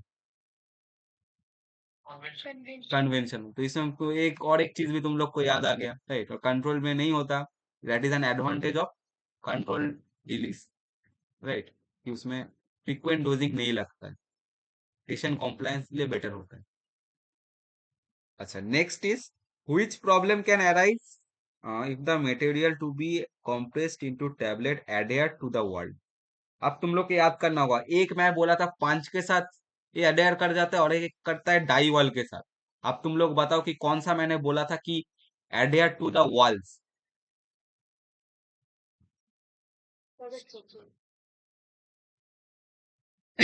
Exactly, the answer will be sticking, क्योंकि पिकिंग जो है, वो मैंने बोला था कि पिकिंग जो होता है वो तुम्हारा पंचेस के ऊपर अडेयर, ये बहुत जन कंफ्यूज खा जाता है, ठीक है, ये बहुत ही इंपॉर्टेंट है। पिकिंग और स्टिकिंग में लोगों को कभी कभार लगता है कि सेम टाइप का, लेकिन याद करना होगा, ठीक है। तो ये याद रखना कि डाई वॉल में जो भी हो रहा है, अडेयर हो रहा है, दैट इज स्टिकिंग, ओके। तो इसलिए पिकिंग वाला कट हो गया, क्योंकि मैं बोला कैपिंग जो होता है, दैट इज पार्शियल और complete separation of tablets from crown body. तो पार्शियल सेपरेशन का, अगर क्राउन का सेपरेशन हो रहा, that is our capping, crown get separated, right. और मॉटलिंग जो है, मॉटलिंग क्या है एनीवन? अनइक्वल डिस्ट्रीब्यूशन, ठीक है, तो ये भी ऑप्शन नहीं होगा, तो option will be sticking, okay. इससे क्या होगा बोल, तो हम लोग को बाकी भी जो प्रॉब्लम्स था वो भी हम लोग का डिस्कस हो जाता, ठीक है। अगर बाई चांस ये क्वेश्चन की जगह आता अनइक्वल, या आता, या फिर आता था कि क्राउन का सेपरेशन, या फिर पार्शियल सेपरेशन ऑफ कैप, ऐसा कुछ आता तब अलग होता ना आंसर। तो इससे बाकी भी हम लोग को रिमाइंड में आ जाएगा। अच्छा, नेक्स्ट वन अब देखते हैं हम लोग। Next one is which of the following terms is used to describe partial, ये देखो ये आ गया, पार्शियल और complete separation of the top और बॉडी ऑफ द टैबलेट, ये मैं थोड़ी देर आगे ही बोला। तो क्या होगा answer? Capping will be the answer. अब बाकी वाला ऑप्शन भी एक बार देख लेते हैं कि वाई बाकी वाला नहीं हो रहा। तो लैमिनेशन जो है, उसमें क्या हो रहा है, कंप्लीट सेपरेशन होता है, याद रखना, this is a very important thing in lamination, there is complete separation not partial. इसमें लिखा है पार्शियल और complete. Complete separation of tablet in more than 2 layers, ठीक है, कंप्लीट सेपरेशन बोल रहा है। लेकिन हॉरिजेंटली सेपरेट करने लग जाता है, अगर तुम लोग लेयर्स में सेपरेशन हो जाता है, दैट इज अवर, क्या लेयर्स में सेपरेशन होता है, दैट इज अवर लैमिनेशन, ठीक है। 2 और मोर लेयर्स में सेपरेशन होता है। और उसके बाद क्या ऑप्शन था, उसके बाद हम लोग का ऑप्शन क्या था, पिकिंग था। पिकिंग तो हम लोग पहले ही पढ़ चुके हैं, वो हम लोग का पंचेज वाला, ठीक है। और स्टिकिंग में हम लोग पढ़ चुके हैं, स्टिकिंग भी नहीं होगा, क्योंकि स्टिकिंग में भी हम लोग का क्या था कि डाई वॉल में अगर एडेयर कर जा रहा, ठीक है, तो that would also be not the answer. तो that is why the answer will be capping, okay. अब नेक्स्ट वाला देखते हैं, द सरफेस मटेरियल। अच्छा, उसके बाद वाला देखते हैं कि the surface material from a tablet that is sticking to and being remove from the tablet surface by a punch. ये भी तुम लोग को पता है, कौन सा होगा? पंच पिकिंग, ठीक है। ये कंफ्यूज मत हो जाना कि टैबलेट बीइंग रिव्यू, ये बहुत जन स्टिकिंग और पिकिंग में कंफ्यूज कर जाता है। तो ये भी तुम्हारा पिकिंग होगा। बाकी मैं डिस्कस कर चुका हूँ कि कैपिंग कौन सा होता है, पार्शियल और कंप्लीट सेपरेशन ऑफ टॉप और body of the tablet. Top या फिर बॉडी का अगर पार्शियल सेपरेशन हो गया, that is our capping. Picking ये वाला तुमको अभी पता चला। लैमिनेशन में बोला लेयर्स में सेपरेशन, कंप्लीट सेपरेशन होता है, नॉट पार्शियल। और स्टिकिंग भी तुम लोग को पता है, ठीक है। तो इसका आंसर होगा पिकिंग। अब नंबर 17 देखते हैं। नंबर 17 है, in tablet coating process inadequate spreading of the coating solution before drying। अब कुछ कुछ हम लोग का कोटिंग डिफेक्ट्स भी रहता है टैबलेट में, ठीक है। तो टैबलेट का कुछ कोटिंग डिफेक्ट रहता है अलोंग विथ टैबलेट डिफेक्ट, जो कि हम लोग को जानना जरूरी है, ठीक है। तो अगर तुम लोग ऑप्शन देखोगे, ऑरेंज पील इफेक्ट दिया हुआ है, स्टिकिंग दिया हुआ है, ब्लिस्टरिंग इफेक्ट दिया हुआ है, और पिकिंग इफेक्ट दिया हुआ है। अब तुम लोग अगर याद करोगे कि sticking effect is near about same, इसमें क्या होता है, हम लोग का टैबलेट में हम लोग देखे कि कैसे वो स्टिकिंग में कहाँ पे हो रहा था, it was sticking to the die walls, right. इसमें भी क्या होता है, कोटिंग में जब स्टिकिंग इफेक्ट होता है, उसमें क्या होता है, कोटिंग पैन के वॉल में स्टिक हो जाता है। It sticks to the coating pan wall, coating pan wall, coating pan wall, coating pan का वॉल में जाकर स्टिक हो जाता है, ठीक है। And some part sticks and the tablet breaks. कुछ पार्ट्स क्या होता है, वो स्टिक कर जाता है और वो ब्रेक कर जाता है इन केस ऑफ तुम्हारा टैबलेट स्टिकिंग में, ठीक है। तो इसलिए coating won't be intact, right. अब ब्लिस्टरिंग, ब्लिस्टरिंग में क्या होता है, ब्लिस्टरिंग में जो होता है, ब्लिस्टरिंग में क्या होता है कि ब्लिस्टरिंग में हम लोग का क्या होता है, local detachment of the film. Blistering में जो होता है उसमें डिटैचमेंट हो जाता है, लोकल डिटैचमेंट हो जाता है फिल्म का, इसलिए क्या होता है, bubbles, air bubbles formation takes place, local detachment हो जाता है। और इसलिए क्या होता है, एयर बबल हम लोग को दिखाई देता है, एयर जो वेपर जो बोलते हैं, ठीक है। एयर बबल्स हम लोग को शो करता है in case of blister, blister formation जो होता है, जिसको हम लोग कहते हैं कि हम लोग का जो फिल्म है उसमें लोकल डिटैचमेंट की वजह से it forms air bubbles, you can say.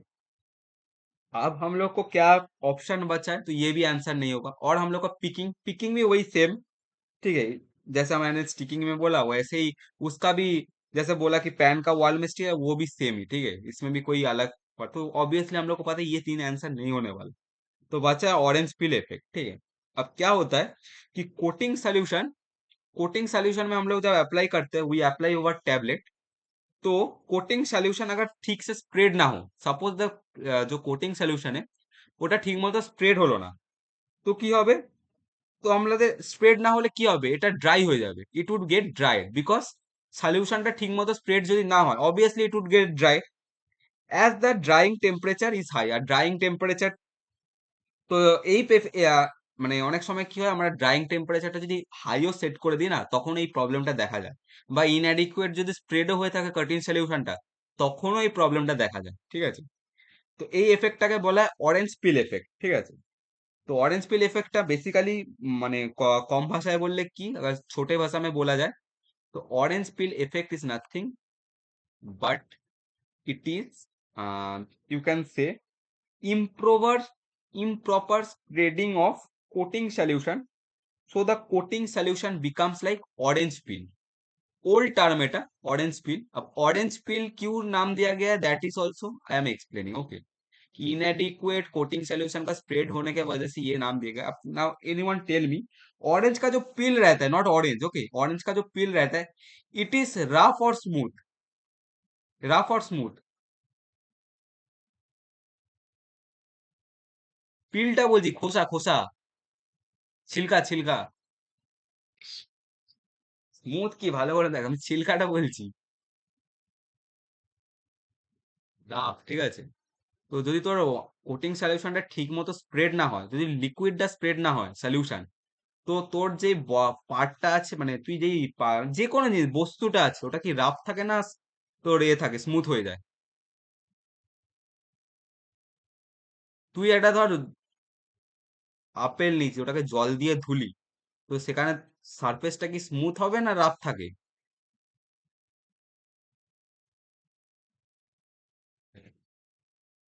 আর একটাকে ধুলি না, তাহলে কি কোনটা কোনটা বেশি স্মুথ থাকে, না কোনটা রাফ থাকে?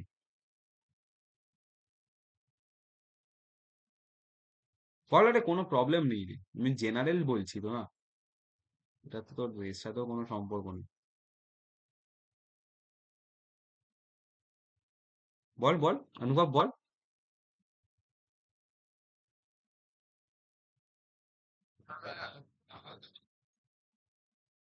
আরে তুই ধূপ বা যাই হোক, তুই জল লাগালে সারফেসটা কি স্মুথ হয় না রাফ হয়? এটা তো বেসিক, এটা যাই জল বা যাই তুই লাগাস, যে জলীয় কিছু দিলে কি হচ্ছে, ওটা রাফ থাক। অবভিয়াস না, ওইটাই তো জিজ্ঞাসা করছি। রাফ মানে কি রুগ্ন, পুরো ড্রাই হয়ে আছে। তোর যদি সলিউশনটা ঠিক মতো স্প্রেড না হয়, তোর কি হবে? তোর ওখানটাতে সারফেসটা পুরো ড্রাই থাকবে না, সেটা তো থাকবে না, মানে প্যাচ প্যাচে থাকবে না। তো ওইখান থেকেই মানে অরেঞ্জ পিল, এগুলো তো পুরোনো না, ওইখান থেকে নামটা এসছে অরেঞ্জ পিল। কারণ দেখ, এখানে অরেঞ্জ পিলের সাথে তো দূরে দূরে কোনো সম্পর্ক নেই, বাট এই কারণে ওরা নামটা দিয়েছে ওই রাফনেসটার জন্য, যেটা ওই আমরা দেখতে পাই, কারণ ঠিক মতো বহুত ড্রাই হয়ে যায়, কারণ যেটা আমরা চাই না, কারণ ঠিক মতো স্প্রেড হয় না, যে কারণে ড্রাইনেস এসে যায়, সেখান থেকে অরেঞ্জ পিল এফেক্ট নামটা বলতে পারিস এসেছে। তো এখানে অ্যান্সারটা কি হবে? ইনঅ্যাডিকুয়েট স্প্রেডিং, অরেঞ্জ পিল এফেক্ট হবে অ্যান্সার। ওকে, ওটাই জানতে চাইছি, আর কিছু। এবার লাস্টে একটা কোশ্চেন আছে, সেটা হলো ট্যাবলেট চিপিং এর, এগুলো সবকটা ট্যাবলেট কোটিং ডিফেক্ট, এর একটা ম্যাচ দ্য ফলোইং করে দেয়া আছে। তো এবার আমাদেরকে ফাইন্ড আউট করতে হবে কোনটা অ্যান্সার, ঠিক আছে? তো প্রথমে স্টার্ট করি চিপিং দিয়ে। Chipping, first option is chipping, right?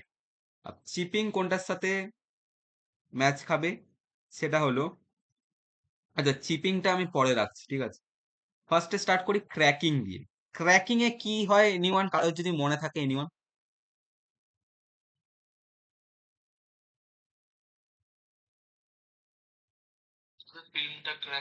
ফিল্মটা crack করে, তার কারণটা হচ্ছে, রিজনটা আমি তোকে বলছি, রিজনটা হয় when the internal stress, internal স্ট্রেসটা টেনজাইল স্ট্রেংথের থেকে বেশি হয়ে যায় না কম হয়ে যায়, মনে কর ক্লাসে বলেছিলাম তখন।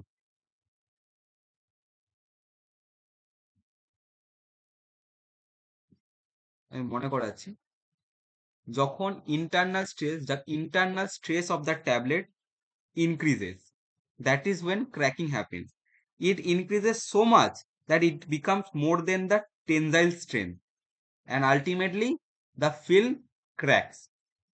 টেনজাইল স্ট্রেংথ থেকে কি হয়, বেশি হয়ে যায়, আর আলটিমেটলি যে ফিল্মটা আছে, ওটার মধ্যে ক্র্যাক ফর্মেশন দেখা যায়, ক্র্যাকস ফর্মেশন দেখা যায়, ফিল্ম ক্র্যাকস, ঠিক আছে?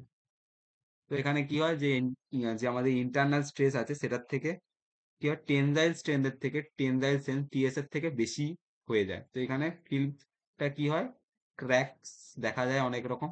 এই প্রবলেমটাকে বলা হয় তোর ক্র্যাকিং। তো এখানে আমাকে বল, কোন অপশনটায় দেয়া আছে high internal stress in film, দেখে বল কোনটা অ্যাপ্রোপ্রিয়েট অপশন, যেগুলো অপশন দেয়া আছে পসিবল কজ।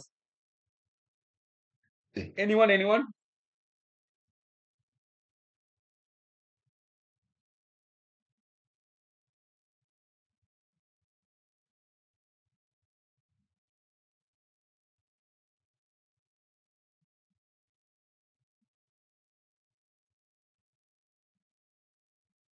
কোনটা হচ্ছে?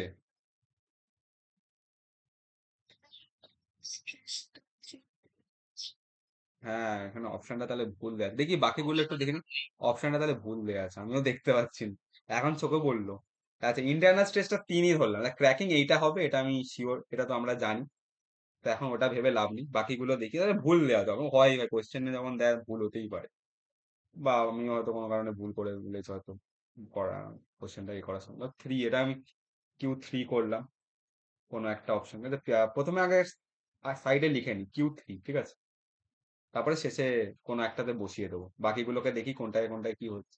ভুল আছে, ভুল আছে। আমার যেটা মনে হচ্ছে অপশন সিটা মনে হয় ভুল আছে, কারণ হচ্ছে অপশন সিটাতেই দেখছি মাত্র কিউটা 3 দেয়নি, বাকিগুলো দেখ 1 2 4 সবই দেয়া আছে।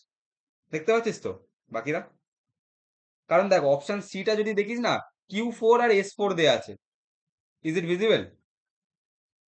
দেখ SO4 দেয়া আছে, আমার মনে হচ্ছে এটা কিউটা 3 হবে। কতটা বুঝেছিস? কিউটা 3 হবে আর এসটা 4 হবে, এটা ভুল হয়ে গেছে। কতটা বুঝেছিস? কারণ দুখানায় 4 এসে গেছে। আমি তাই বলছি যে এখানে অপশনটা একটাও কেন ইয়ে হবে না। ঠিক আছে, নেক্সটটা দেখছি, ঠিক আছে। নেক্সট দেখবো অরেঞ্জ পিল। অরেঞ্জ পিলটা কোনটার সাথে ম্যাচ করছে এনিওয়ান? কোর স্প্রেডিং ওয়ান, ওয়ানের সাথে ম্যাচ করে গেল। তাহলে আটটা হচ্ছে ওয়ান। দেখ সি তে কিন্তু আটটা ওয়ান আছে, सीटेও দেয়া আছে, पी में भी आर वन दिया हुआ है। तो हम लोग आ रहे हैं नजदीक आ रहे हैं। अब ब्लिस्टरिंग कौन सा होगा? ब्लिस्टरिंग না, ব্লিস্টারিংটা এক্সেসিভ ফুটিং হবে না। ব্লিস্টারিংটা আমার যেটা মনে হয় না। আর দেখছি একটুখানি ভালো করে। ব্লিস্টারিং অপশনে কি ভুল দেওয়া ছিল? দেখছি আমি বাকি অপশনগুলো একটু দেখি।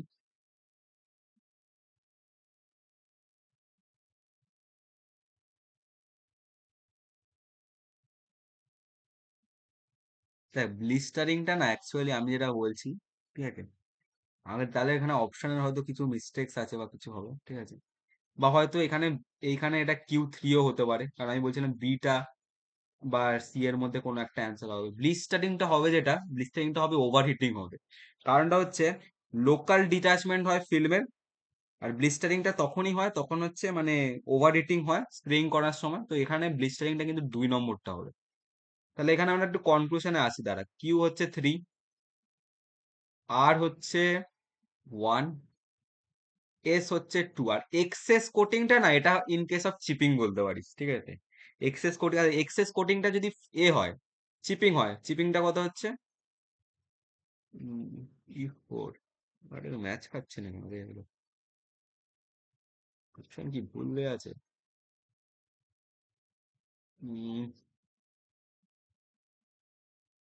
E4 হবে। E4 Q3, ওই অপশনটাই তো পাচ্ছি না। আচ্ছা ঠিক আছে, আমি এটা পরে একবার ভালো করে দেখবো, ঠিক আছে। এটা কোনো অসুবিধা নেই, বাট আমার যেটা মনে হয় এটা যেটা এক্সেস কোটিং প্রসেস, এটা চিপিং হবে, ঠিক আছে। ঠিক আছে, অসুবিধা নেই। আচ্ছা এবার কয়েকটা ক্যাপসুলস এরও দেখে নি, ঠিক আছে। তো ক্যাপসুলসে প্রথম এখানে একটা কোশ্চেন দেওয়া আছে, সেটা হচ্ছে convenient dosage form to deliver pellets और ग्रैनुलर मटेरियल ओरली, ठीक है। तो कैप्सूल्स हम लोग को क्या पता है कि कैप्सूल्स जो है, it can deliver, it is a special type of dosage form which can deliver various type of forms like powder, granules, pellet, microcapsule, suspension, थाइक्सोट्रॉपिक, फिर माइक्रो टैबलेट्स भी हम लोग उसके थ्रू कर सकते हैं। तो वेरियस टाइप का हम लोग इससे थ्रू कर सकते हैं। But is it possible in case of tablet?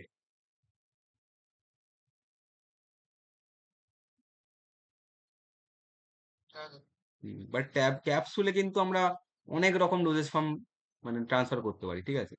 আর বলতে গেলে কি ক্যাপসুলকে আমরা কি বলতে পারি, এটা container type, container type doses form বলতে পারি। কন্টেনার টাইপ, কন্টেনারের ভেতরে আমরা কি করি, মেডিকামেন্টটাকে ঢুকিয়ে দিই, তারপরে ওটাকে আমরা ডোজেস ফর্ম বানিয়ে ফার্দার কনজিউম করি। তো ड्राई प्रिपरेशनও করা যায়, আবার लिक्विड प्रिपरेशनও করা যায়। लिक्विड प्रिपरेशन भी कर सकते हैं, बट लिक्विड प्रिपरेशन में ये ध्यान ना होगा, there is no water, okay, there is no water. अच्छा, সফট জেলাটিন ক্যাপসুল, দু টাইপস অফ ক্যাপসুল क्या है? हार्ड জেলাটিन আর একটা কি? हार्ड जेलाटिन कैप्सूल रहता है और एक तो क्या रहता है? Soft gelatin. तो सॉफ्ट जेलाटिन जो रहता है वो हम लोग यूज करते हैं for liquid material filling, and hard gelatin हम लोग यूज करते हैं for solid material. Now tell me, pellets क्या है, सॉलिड है या लिक्विड है? राइट। तो सॉलिड मटेरियल्स में क्या क्या है तुम्हारा, पेलेट्स भी होगा, ग्रैन्यूल्स भी होगा, ठीक है। All are all are solid materials. तो इसलिए आंसर क्या होगा एनीवन, बताओ। Hard gelatin. Hard gelatin will be the answer. So hard gelatin will be the answer. Next one is green bone is a source of, ये भी बहुत basic question है कि ग्रीन बोन किसका सोर्स है। तो ग्रीन बोन हम लोग को कैप्सूल में क्या पता है कि कैप्सूल में हम लोग का एक तो कैप रहता है, एक तो कैप और बॉडी रहता है, राइट, कैप और बॉडी रहता है, ठीक है। तो उसमें क्या होता है, कैप्सूल जो होता है, जो शेल है, वो किससे बनाया जाता है एनीवन? জিলেটিন, জিলেটিন দিয়ে বানাই, রাইট। জিলেটিন দিয়ে আমরা ক্যাপসুলের শেলটা বানাই। তো জিলেটিন, এবার জিলেটিনের এই যে অপটেন হয়, এটা অনেক জায়গা দিয়ে অপটেন হয়, ঠিক আছে, একটা জিনিস দিয়ে অপটেন হয় না, অনেক জায়গা দিয়ে, बहुत सारा जगह से ऑप्टेन होता है। तो क्या क्या से ऑप्टेन होता है? फ्रोजन पोर्क, फ्रोजन पोर्क, कफ बोन्स, पोर्क स्किन, बहुत सारा, ठीक है। तो फ्रोजन पोर्क, पोर्क स्किन, ठीक है, कफ बोन्स, बहुत सारा जगह से हम लोग उसको ऑप्टेन करते हैं, ठीक है। अब तुम लोग को फाइंड आउट करना होगा कि कौन सा किससे करते हैं। तो हम लोग को पता है कि टाइप ए और टाइप बी दो टाइप का जिलेटिन रहता है। टाइप दोनों ही हम लोग ऑप्टेन करते हैं through hydrolytic extraction bye acid और एल्कलाई। अब तुम मुझे बताओ कि टाइप ए में एसिड एसिड ट्रीटमेंट होता है या टाइप बी में? Type A. টাইপ এ তে হচ্ছে बाय एसिड हाइड्रोलाइज, राइट, और टाइप बी ते হচ্ছে एल्कालाई हाइड्रोलाइज। ये इंपॉर्टेंट है, ये भी एक तो चीज याद रखना होगा। अब तुम लोग को सोर्स याद रखना होगा कि जिसमें अल्कलाई वाला होता है, अल्कलाई ट्रीटमेंट मतलब बी, उसका सोर्स होता है ग्रीन बोन। तो इसमें बताओ कि इसका आंसर कौन होगा, कौन सा होगा? अल्कलाई ट्रीटमेंट किसमें होता है? Type B তে হয়ে যাবে। হ্যাঁ, তো অ্যালকালাই ট্রিটমেंट যেটা আছে সেটাতে হচ্ছে হবে ग्रीन बोन, ठीक है। तो अल्कलाई ट्रीटमेंट, तो इसलिए आंसर होगा तुम्हारा टाइप बी, ठीक है, type B will be the answer,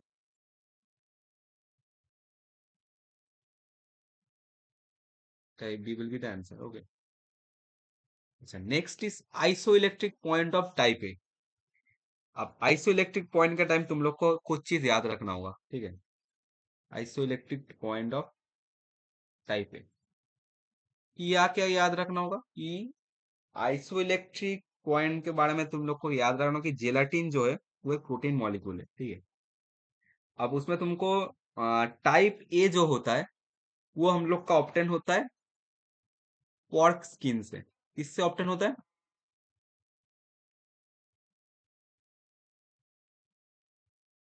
pork skin से, राइट, पॉर्क स्किन।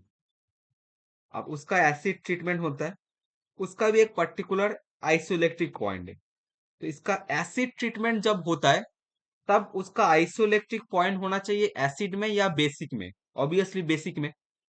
तो इसलिए इसका आइसोइलेक्ट्रिक पॉइंट होता है बेसिक पीएच में, क्योंकि टाइप ए जो है वो है एसिड ट्रीटमेंट या alkali treatment, anyone? Acid hydrolysis, तो इसका आइसोइलेक्ट्रिक पॉइंट होगा बेसिक, बेसिक पीएच में, ठीक है। टाइप ए का will be in basic pH because acid hydrolysis take place. तो इसको न्यूट्रलाइज करने के लिए बेसिक पीएच में हो, ठीक है। अब प्रोटीन मॉलिक्यूल जो अमाइनो एसिड थे उसमें NH2 भी रहता है, COOH भी रहता है, ठीक है, क्योंकि जेलेटिन एक प्रोटीन मॉलिक्यूल है, मैं बोला। अब पर्टिकुलर एक पीएच है जहां पे क्या होगा, पर्टिकुलर पीएच में तुमको उसको पॉजिटिव एंड नेगेटिव चार्ज को इक्वल करना होगा, और इसको कहते हैं हम लोग का आइसोइलेक्ट्रिक पॉइंट, जहां पे नेट चार्ज जो होगा वो क्या होगा, जीरो, न्यूट्रल होगा, ठीक है। तो इसीलिए जो एसिड वाला हाइड्रोलाइसिस होगा वो बेसिक में होगा, जो अल्कलाई वाला होगा वो एसिडिक वाला में होगा। अब तुम मुझे बताओ, चार ऑप्शन देखो, see the four options nicely, ठीक है। इसमें मेरा एक गलती है कि मैं एक दो दो बार 9.0 लिख दिया कि मैं ऑप्शन में, तो एक गलती है। तो तुम तीन ऑप्शन देखो, पीएच 7.0, पीएच 4.7, पीएच 9.0। अब टाइप पे है एसिड हाइड्रोलाइसिस, तो इसमें बेसिक पीएच कौन सा है? नाइन 9.0, तो ऑब्वियसली इसका आंसर भी 9.0 होगा। तो ऐसे याद रखना होगा, बाई चांस तुम लोग अगर भूल गए, बहुत बार मेरे साथ ऐसा हुआ है, ठीक है, कि कुछ जन भूल गए कि कौन सा वाला में टाइप ए था और कौन सा वाला में टाइप बी था आइसोइलेक्ट्रिक पॉइंट। तो ये याद रखना कि टाइप ए क्योंकि हाइसिड हाइड्रोलाइसिस है, तो उसका आइसोइलेक्ट्रिक पॉइंट हमेशा बेसिक पीएच में ही होगा, ठीक है। तो इसीलिए pH 9.0 will be the answer. Okay. Now next is Bloom strength of capsule should be in the range of, ये एक जनरल क्वेश्चन है, तो ब्लूम स्ट्रेंथ किस रेंज में होगा? रुक एक सेकेंड। अच्छा, ब्लूम स्ट्रेंथ कौन सा रेंज में होगा? ऑप्शन देख के बताओ, डायरेक्ट बताओ कोई, ये वाला क्वेश्चन। 100 থেকে আর কেউ বলবে? হ্যাঁ, 150 থেকে 250 হবে। এবারে একটা জিনিস মনে রাখতে হবে, এটা একটা জেনারেল মনে রাখিস, 150 থেকে 250। अब इसमें डिफरेंस याद रखना कैप्सूल्स में, कि 150 से 250 इज द रेंज, বাট এর মধ্যে লোটা কোনটা আছে, 150 না 250? कौन सा लो है इसमें?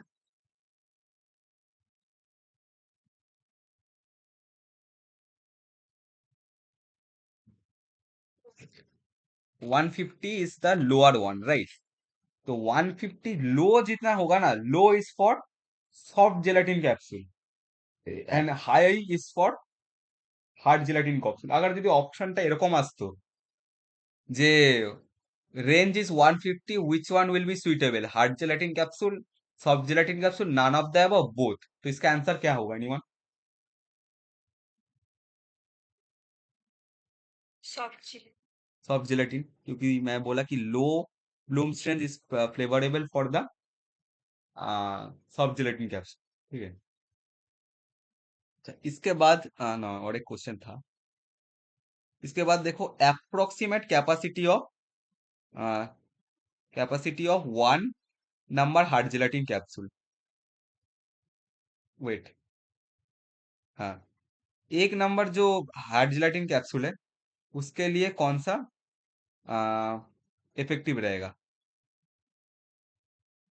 तो कोई बताओ मुझे कि एक नंबर जो हार्ड जेलेटिन कैप्सूल है उसके लिए तुमको याद रखना होगा कि सबसे बड़ा साइज का पार्ट जो कैप्सूल होता है, व्हाट इज इट्स नंबर?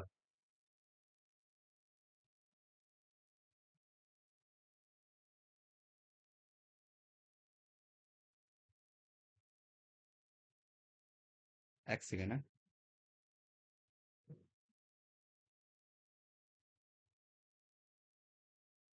एक सेकेंड।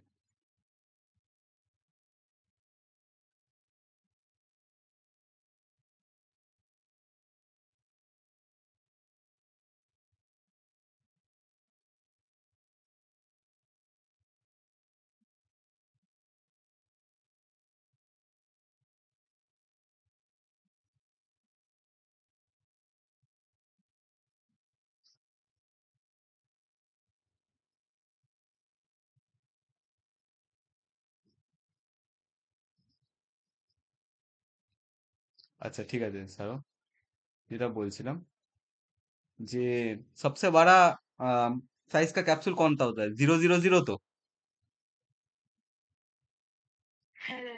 আর सबसे ছোটটা কোনটা হয়? फाइव सबसे छोटा होता है 5, राइट? सबसे बड़ा होता है 1। আচ্ছা এইখানটা বলছি, ওখানে একটু স্পেসটা কাটা যাচ্ছে না, জানি না, এখানে বল। সবচেয়ে বড় হচ্ছে সবচেয়ে বড় হচ্ছে, দাঁড়াও, একটু দাঁড়াও, কোনো প্রবলেম হচ্ছে।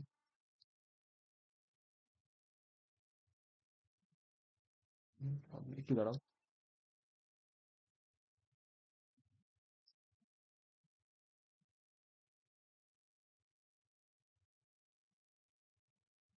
সবচেয়ে ছোট হচ্ছে তোমার 5, আর সবচেয়ে বড় হচ্ছে 000, ঠিক আছে।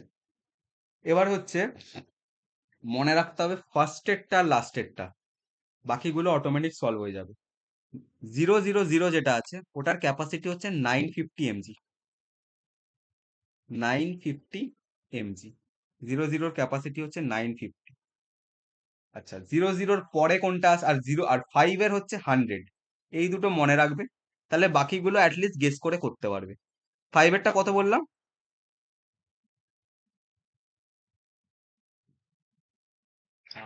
100। अब 00 जो होगा वो क्या होगा? 950 से कम होगा। 00 का कैपेसिटी है 650। It is 650। अगर किसी के पास नोट्स है तो देखना, मैं एक बार बोलूंगा कि नोट्स तो देखना ही। देखना मेरा भी जो नोट दिया है उसमें भी तुम लोग अगर चार्ट देखोगे उधर भी दिया हुआ है, ठीक है? टैबलेट और कैप्सूल दोनों ही देखना।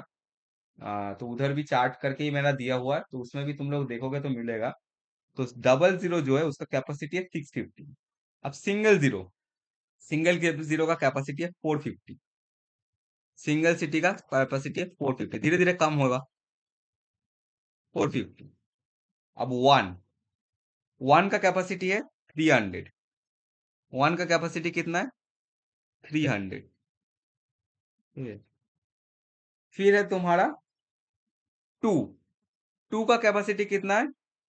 टू का कैपेसिटी है 250। अब डिफरेंस कम हो जाएगा। अब तुमको याद रखना होगा कि एक बार 300 में आ गया ना, डिफरेंस 50 का हो जाता है। लेकिन पहले जो डिफरेंस था that was not 50। Okay, that was, वो भी तुमको मैं याद कराऊंगा कि कैसे याद रखोगे, थोड़ी देर बाद बता। 300 के बाद 250, दो 50 का बस डिफरेंस हो गया। अच्छा, अब है नंबर थ्री। नंबर थ्री में 50 আরো কম হবে, তো 50 আরো কম হলে কত হবে? এনিওয়ান?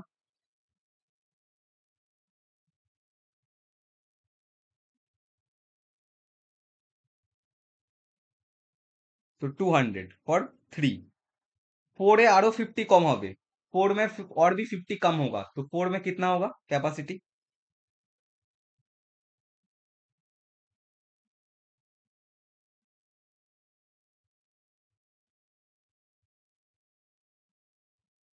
फोरे আরো 50 কমলো, তাহলে কত হবে?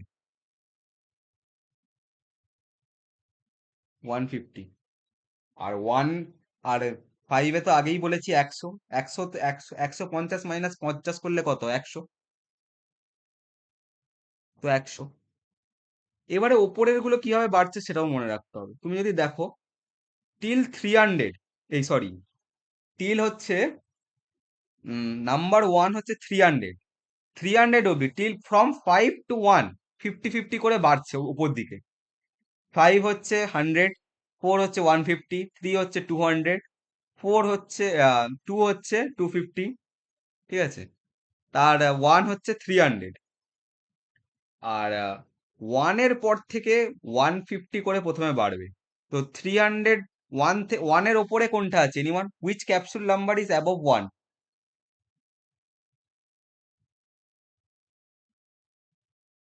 1 এর ওপরে কোন ক্যাপসুल নাম্বারটা আছে? 0। तो 0 में अगर 150 ज्यादा बढ़े तो कितना होगा? 1 এর ক্যাপাসিটি হচ্ছে 300 mg, 450, राइट? अब 450 के बाद वो 150 नहीं, 150 प्लस 50 बढ़ेगा, मतलब 200। तो 450 प्लस 200 কত হয়? 650 is for which capsule number?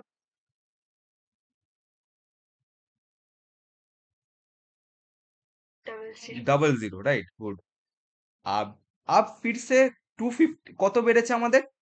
200। अब 200 प्लस 50, 250 बढ़ेगा, नॉट 200।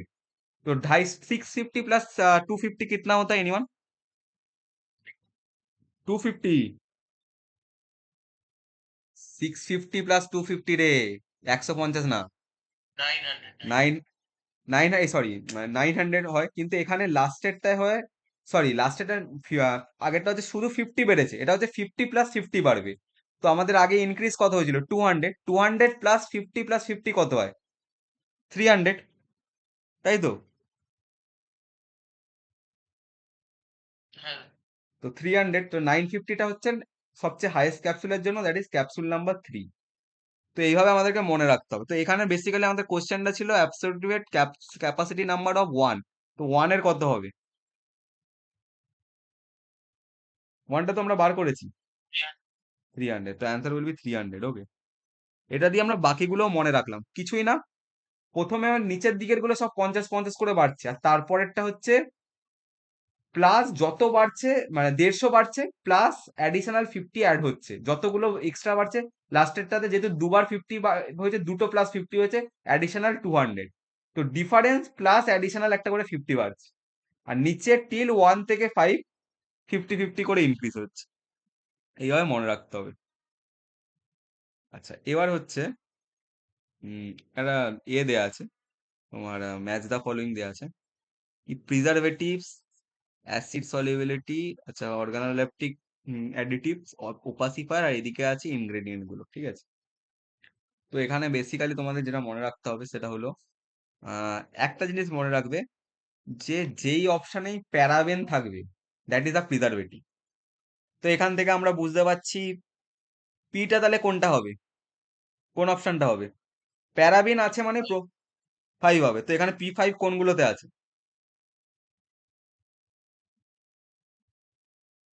P5 কনসা মে? তার মানে বুঝতে পারছি বি আর সি এর মধ্যে একটা অ্যান্সার হবে, ঠিক আছে? এবার নেক্সটটা দেখবো। নেক্সটটা হচ্ছে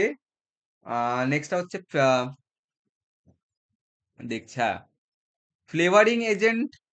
এখানে হচ্ছে আমাদের আছে, কোনটা আছে ফ্লেভারিং এজেন্ট? এসেনশিয়াল অয়েলও বলতে পারিস। তো ফ্লেভারিং এজেন্ট এসেনশিয়াল অয়েল আমরা কি হিসেবে ইউজ করছি? অর্গানোলেপটিক অ্যাডিটিভস হিসেবে। তো অর্গানোলেপটিক অ্যাডিটিভস এর সাথে হবে হচ্ছে এসেনশিয়াল অয়েলটা। তো ওটা তাহলে আর এর সাথে কোনটা ম্যাচ খাচ্ছে তাহলে? আর আর এর সাথে হচ্ছে 2। তাহলে হচ্ছে আমাদের বলতে গেলে বিটাই হচ্ছে আপাতত, বাকিগুলো একটু ম্যাচ করিয়ে নি। ওপাসিফায়ার, ওপাসিফায়ার তো সবাই জানিস, ওপাসিফায়ারের এক্সাম্পল কি? ওপারকুয়েন্ট এক্সটেন্ডার, যেটা ওপাসিফায়ার। তাহলে হচ্ছে এসটা 3, তাহলে ম্যাচ খাচ্ছে তো বিয়েরটা। আর লাস্ট একটা হচ্ছে অ্যাসিড সলিবিলিটি, অ্যাসিড সলিবিলিটিও ঠিকই আছে, ফিউমারিক অ্যাসিড হবে ওটা। অ্যাসিড সলিবিলিটি তো, অ্যাসিড সলিবিলিটিটা যদি কেউ নাও জানিস তাও সলভ হয়ে যাচ্ছে, কারণ ওপাসিফায়ারটা টাইটেনিয়াম অক্সাইড, অর্গানোলেপটিক অ্যাসিড অ্যাডিটিভসটা এসেনশিয়াল অয়েল, প্রিজারভেটিভসটা প্রোপাইল প্যারাফিন। তো অলরেডি আমরা ওখানেই অপশন বিটা পেয়ে গেছিলাম, তাও কেউ যদি জানিস তো সেই জন্য। তো এখানে অ্যান্সারটা আলটিমেটলি তাহলে কোন অপশনটা হলো?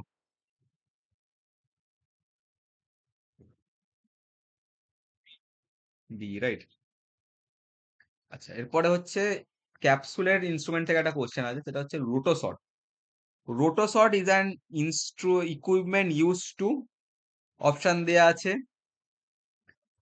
separate unfilled capsule, to fix the cap and body of the capsule, to separate the improper tablets, to adjust the required compression of the tablet.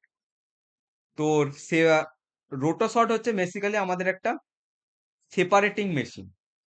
তো এটা কি করে? Separates field capsule with Anfield capsule, মানে separation of defective ক্যাপসুলও বলতে পারিস, ঠিক আছে? তো অবভিয়াসলি এখানে অ্যান্সারটা তাহলে কোনটা হবে?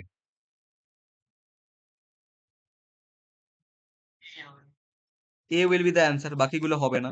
এবারে আমরা কয়েকটা মানে একটুখানি বাকিগুলো কি আছে সেগুলো একটুখানি মনে করে নি। বাকিগুলো কি আছে মনে করে নি, মানে হচ্ছে আমাদের আরো কিছু আহ আমাদের আরো কিছু তোমার ছিল ট্যাবলেটের, কি বলবো ওগুলোকে, এই সরি, কি যেন ছিলাম, ক্যাপসুলের তোমার আরো কয়েকটা ইনস্ট্রুমেন্ট ছিল, সেটাও আমরা একটু রিমাইন্ড করে নেবো, ঠিক আছে? রিমাইন্ড করে নিলে তো ওদেরও একটু রিভাইজ হয়ে যাবে। রিমাइंड कर, थोड़ा यदि नोट्स जो है ना वो एक बार देख लेना तुम लोग को मैं एक बार पूछूंगा डायरेक्ट, किस किस को याद है, जिसको जिसको आंसर है याद करना, ठीक है? रोटोफिल जो था वो किसके लिए यूज था, एनीवन?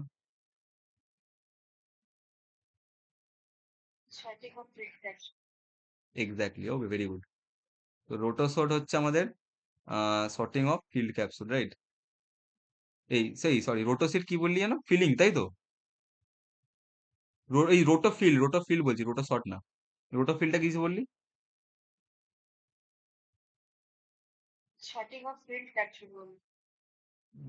আচ্ছা, আর তাহলে ভেরি ক্যাপটা কি ছিল?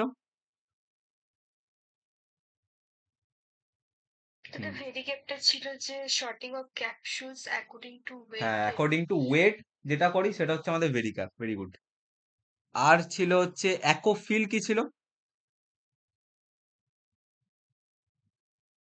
মনে আছে অ্যাকোফিলটা? তাতে এটা কি পাউডার ফিলিং এর জন্য হ্যাঁ, ছিল?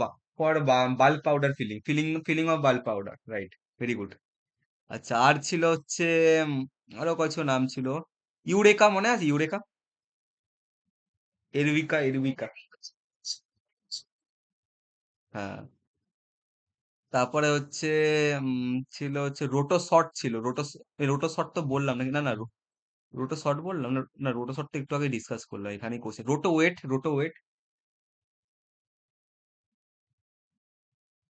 কিন্তু ওটা মনে হয় ওই sorting of capsule of the basis of weight ছিল।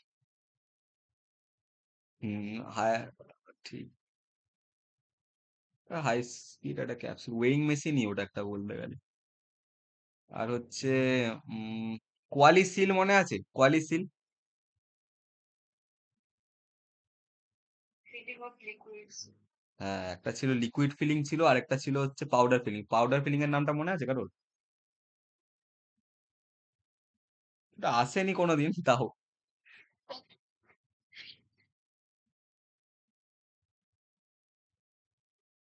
ওইটা আছে, আরেকটা নাম ছিল মনে আছে কি? এলান কোফিল ছিল। ওটাও রোটারি ড্রাই প্রসেসেই ছিল, রোটেটিং ড্রাই প্রসেসেই ছিল, এলান কোফিল।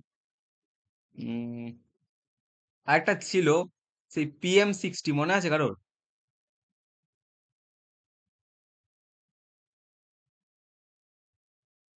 একটা বড় নাম ছিল, স্কেনি ডিভার্স PM60 না কি ছিল। ঠিক আছে, প্রবলেম নেই, ঠিক আছে। মোটামুটি ম্যাক্সিমাম যেগুলো ইম্পর্টেন্ট আছে সবারই মোটামুটি জানা আছে, ঠিক আছে।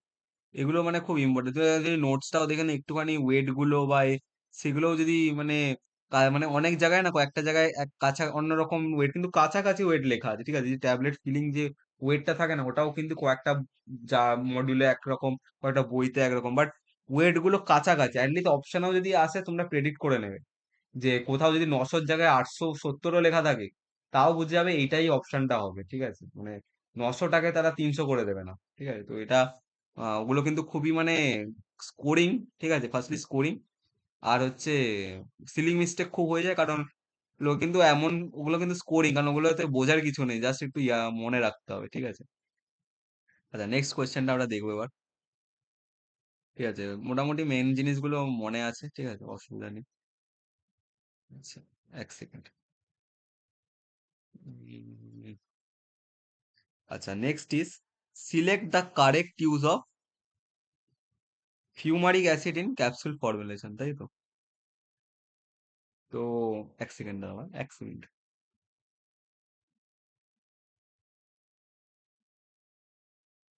হ্যাঁ, ঠিক আছে। Select the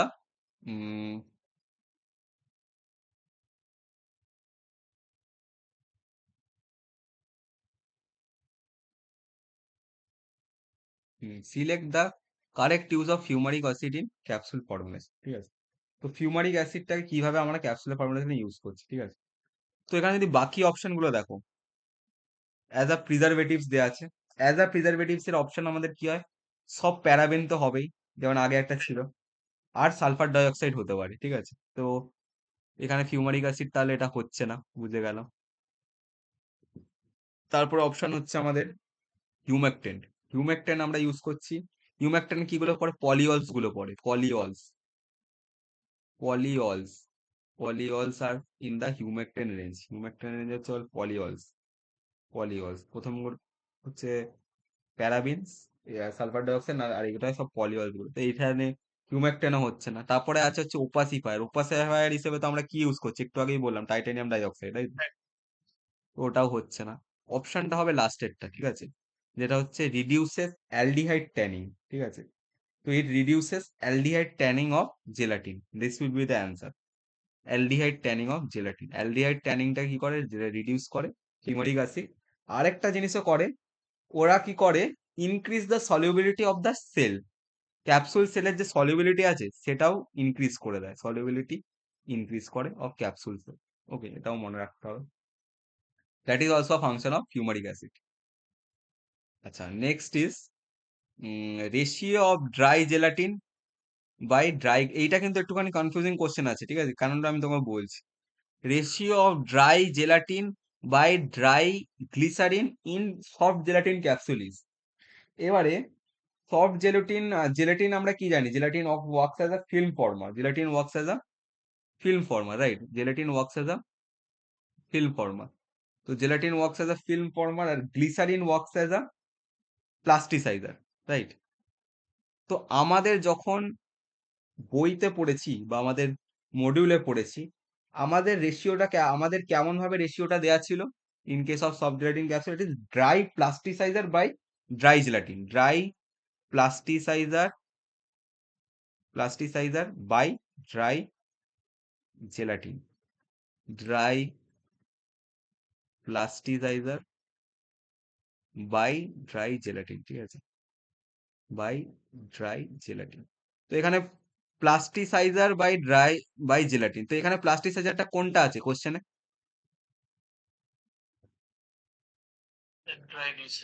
glycerine. তো গ্লিসারিন বলে দিয়েছে মানে এখানে প্লাস্টিসাইজারই, ঠিক আছে, এটাই বুঝে নিতে হবে। ওরা ডাইরেক্ট তোমায় প্লাস্টিসাইজার বলেনি, ওরা একটা প্লাস্টিসাইজারের এক্সাম্পল দিয়ে দিয়েছে, ঠিক আছে। এবারে মনে করতে হবে আমাদেরকে চার্টগুলো দেখে দেখে, ওটা আমাদের নোটসেও আছে যে কখন কোনটা ছিল, ঠিক আছে। এবার একটা জিনিস মনে রাখতে হবে কি, when plasticizer is in less amount then capsule cell will be hard. যদি প্লাস্টিসাইজার কম থাকে তাহলে ধর লেস থাকলো, তাহলে কি হবে, ক্যাপসুল সেলটা হার্ড হবে না সফট হবে? কি বললাম আমি? ক্যাপসুল সেলটা হার্ড হবে। যত বেশি প্লাস্টিসাইজার থাকবে তত বেশি সফটনেস হবে, ঠিক আছে। তার মানে প্লাস্টিসাইজার যত বাড়বে তত বেশি সফটনেস হবে, রাইট? এইবার আমাকে দেখে বলো অপশনটা কোন অ্যান্সারটা রাইট হবে, এনিওয়ান?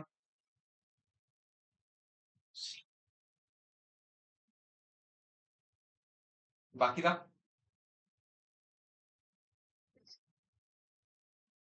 এইটাই তো প্রবলেম না। হ্যাঁ, তোমরা কোশ্চেন পড়ো না, এটাই প্রবলেম। ভালো করে কোশ্চেনটায় দেখো কোথায় কোনটা দেয়া আছে, dry ratio of dry gelatin by dry glycerine.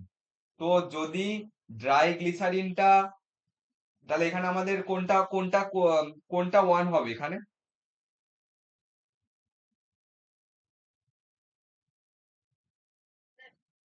বলো। হ্যাঁ, ওটা আমি এমনি কনফিউজের জন্যই বললাম। অনেকে চেঞ্জ করে ডি বললো না, অ্যান্সারটা সি হবে, ঠিক আছে। অ্যান্সারটা সি হবে, কারণ হচ্ছে এখানে আমাদের জেলাটিনটা হচ্ছে আমাদের প্লাস্টিসাইজার নয়, আমাদের প্লাস্টিসাইজারটা হচ্ছে গ্লিসারিন। তো গ্লিসারিনটা হচ্ছে বাড়বে, ওয়ান থাকবে কনস্ট্যান্ট এর জন্য, আর গ্লিসারিনটা 0.8 হবে ইন কেস অফ, তাহলে অ্যান্সার আমাদের কোনটা হবে?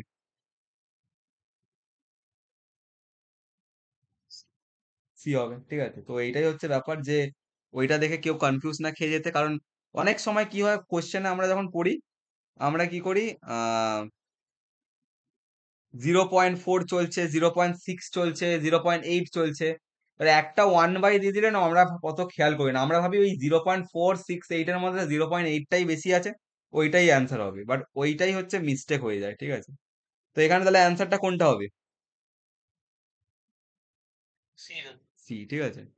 কারণ আমি এরকম বাস্তব কথা বলছি, এটা অনেকেই মিস্টেকটা করেছে, ঠিক আছে।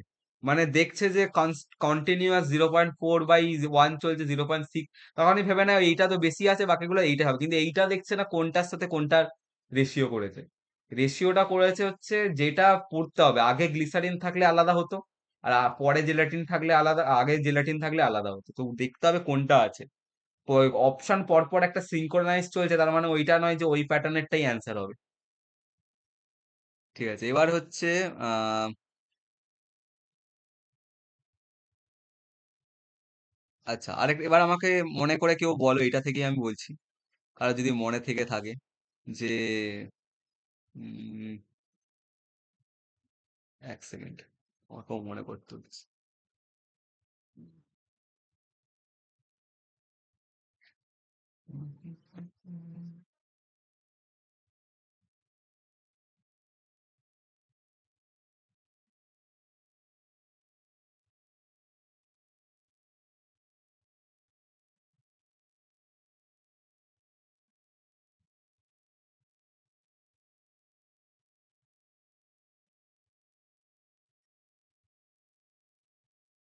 আচ্ছা, বাকি রেশিও গুলো এমনি মনে আছে? একটা রেশিও করাই দেয়া ছিল, হার্ড জেলাটিন, সফট জেলাটিন আর এর।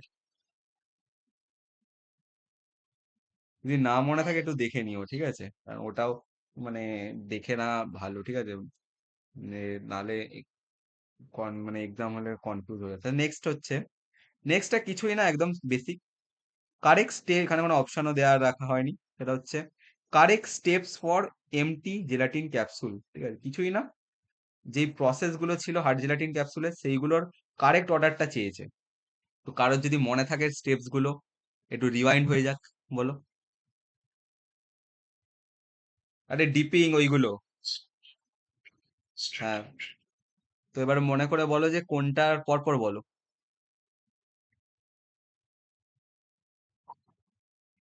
হ্যাঁ,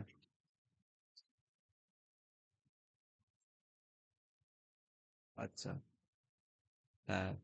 তো এবারে স্টেপস গুলোর মনে আছে? ডিপিং এর স্টেপসটা কি ছিল আমাকে বলো একবার।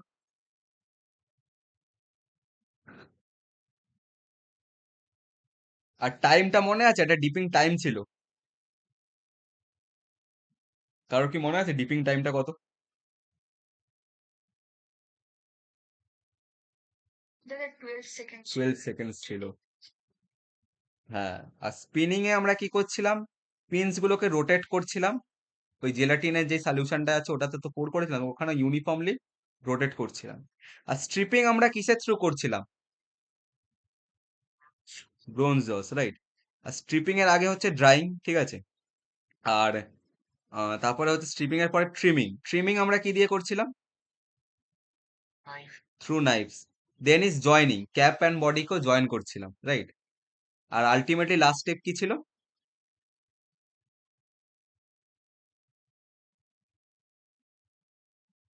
Polishing. Polishing, poly through polymers আমরা পলিশ করছিলাম, ঠিক আছে, very good। এখানে এগুলো মনে রাখতে হবে, ঠিক আছে। অনেকদিন দেখা হয়েছে, এখন লোকের একবার একবার দেখলে আমার মনে এসে যায়, এমন কিছু নেই, ঠিক আছে। আচ্ছা, নেক্সট ইজ ডিসইন্টিগ্রেশন টাইম, ঠিক আছে। এখানে disintegration time of hard and soft gelatin capsule বলেছে। তো এবার আমাকে বলো যে একটা ছিল 30 মিনিট, একটা ছিল 1 আওয়ার। কোনটা 1 আওয়ার, কোনটা 30 মিনিটস, এনিওয়ান? এখানে দুটো অপশনই তাহলে বেঁচে থাকলো, একটা এ আর বি। তো which one will be the for hard gelatin and which one will be soft gelatin? দাদা সফট। হ্যাঁ, মানে কোনটা কোনটা হবে অপশনটা, তাহলে কোনটা হবে? আর হার্ড জেলাটিন, তাহলে অপশনটা কোনটা হলো?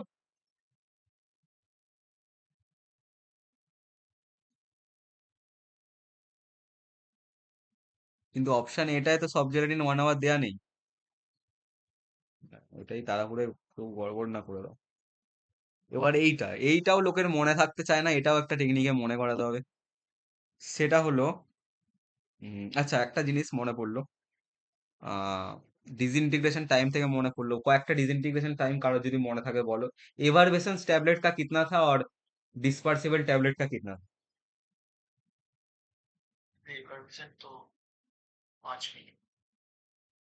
डिस्पर्सिबल, 3 মিনিটের হ্যাঁ, বেশি। 3 মিনিট। এটা অনেকে গড়বড়, অনেকেই ওটা 5 মিনিটস করে দেয়, কিন্তু ওটা 3 মিনিট। আর and for sugar coating tablet? 1 hour. আচ্ছা, and for enteric coated tablet? 2 hours, 3 hours. হ্যাঁ, ওটা একটা ইয়ে আছে, রেঞ্জ দেওয়া আছে। আর হচ্ছে আনকোটেড ট্যাবলেট? 15 মিনিটস। এগুলো মনে রাখতে হবে, ঠিক আছে, ভেরি গুড।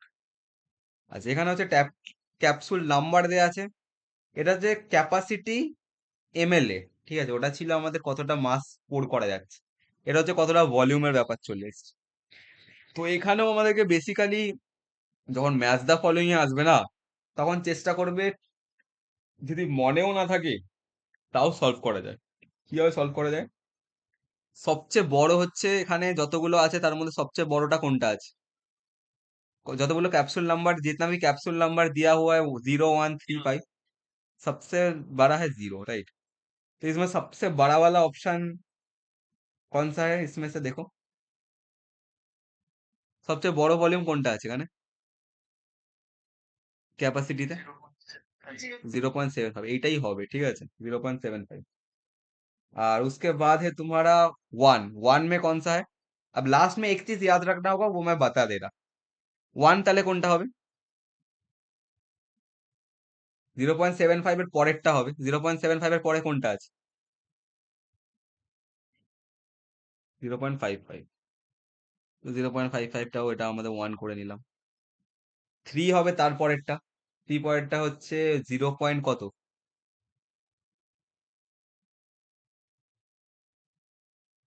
তারপরে কোনটা আছে? 0.55 এর পরে কোনটা আছে?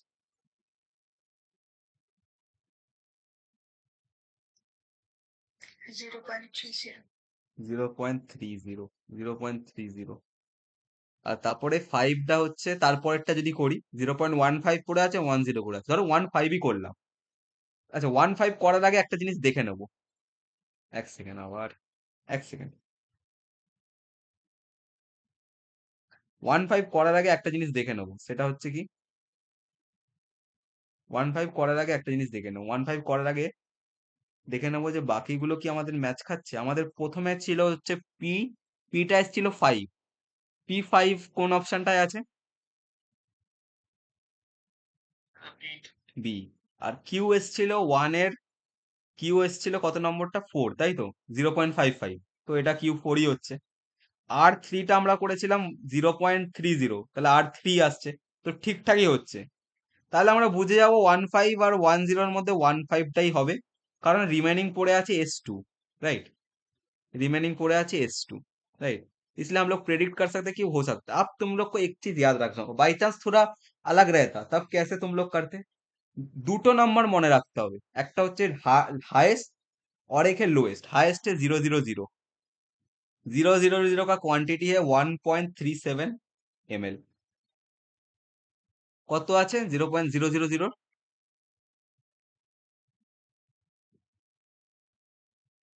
কত আছে?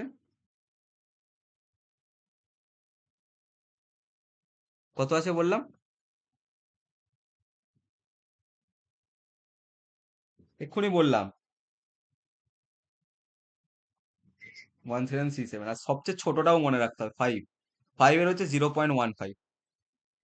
ঠিক আছে, এই দুটোকে মনে রাখতে হবে, বাকিগুলো তোমরা কমিয়ে বাড়িয়ে অপশন সিলেক্ট করে আসতে পারবে। ঠিক আছে, এবার যদি কারোর চারটা মনে থাকে, এটা তোমরা ঘরে গেলে চারটাও দেখতে পারো। চারটা যখন দেখবে ওখানে গেলে তোমরা বুঝতে পারবে যে ওখানেও একটা চার্ট দেয়া আছে, যেখানে তোমরা দেখতে পাবে হচ্ছে কত এমএল, মানে ওখানে ওর কলমটাও দেখতে পাবে, যেটা চার্টটা যদি তোমরা ঘরে গিয়ে খোলো।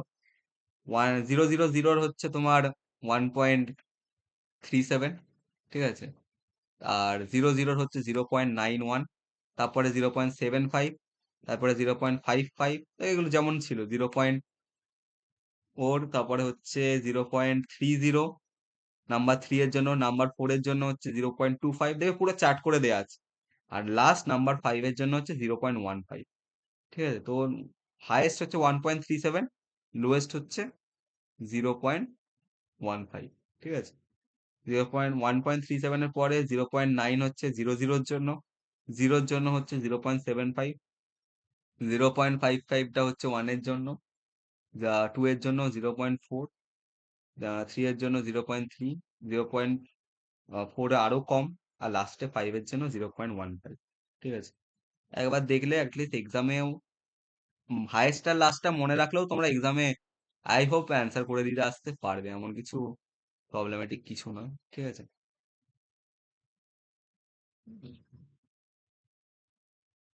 ও, ঠিক আছে, আজ এরকম কয়েকটাই এমসিকিউ এর থ্রু কনসেপ্ট ক্লিয়ার করা হলো। ঠিক আছে, আর কারোর কি কিছু বুঝতে প্রবলেম হয়েছে? কোনো যেগুলো বোঝানো হয়েছে এইগুলোর থ্রুই দেখো আরো কত সলভ করতে থাকবে, আরো মানে কনসেপ্ট ক্লিয়ার হবে। কিন্তু সেই আহ, দেখতে গেলে এই যেগুলো ডিসকাস করা হয়েছে সেগুলোর মধ্যে দিয়েই মোটামুটি কনসেপ্ট নিয়েই কোশ্চেন আছে। ঠিক আছে, মানে হয়তো অন্যভাবে ব্রড ভাবে কিছু বলা আছে, বাট ওই পার্ট সেই সেমই। ঠিক আছে, লাস্টেও একটু রিভাইজ করে গেলে কোশ্চেনটা যদি ঠিক মতো অ্যানালাইজ করো, মানে পড়ো, ভেবো, তাহলে অ্যাটলিস্ট তোমরা গেস করতে পারবে যে কোনটা ঠিক অ্যান্সার ছিল। ঠিক আছে, এখানে মোটামুটি অনেকগুলো আমরা ডিসকাস করলাম। ঠিক আছে, এক সেকেন্ড, এক সেকেন্ড।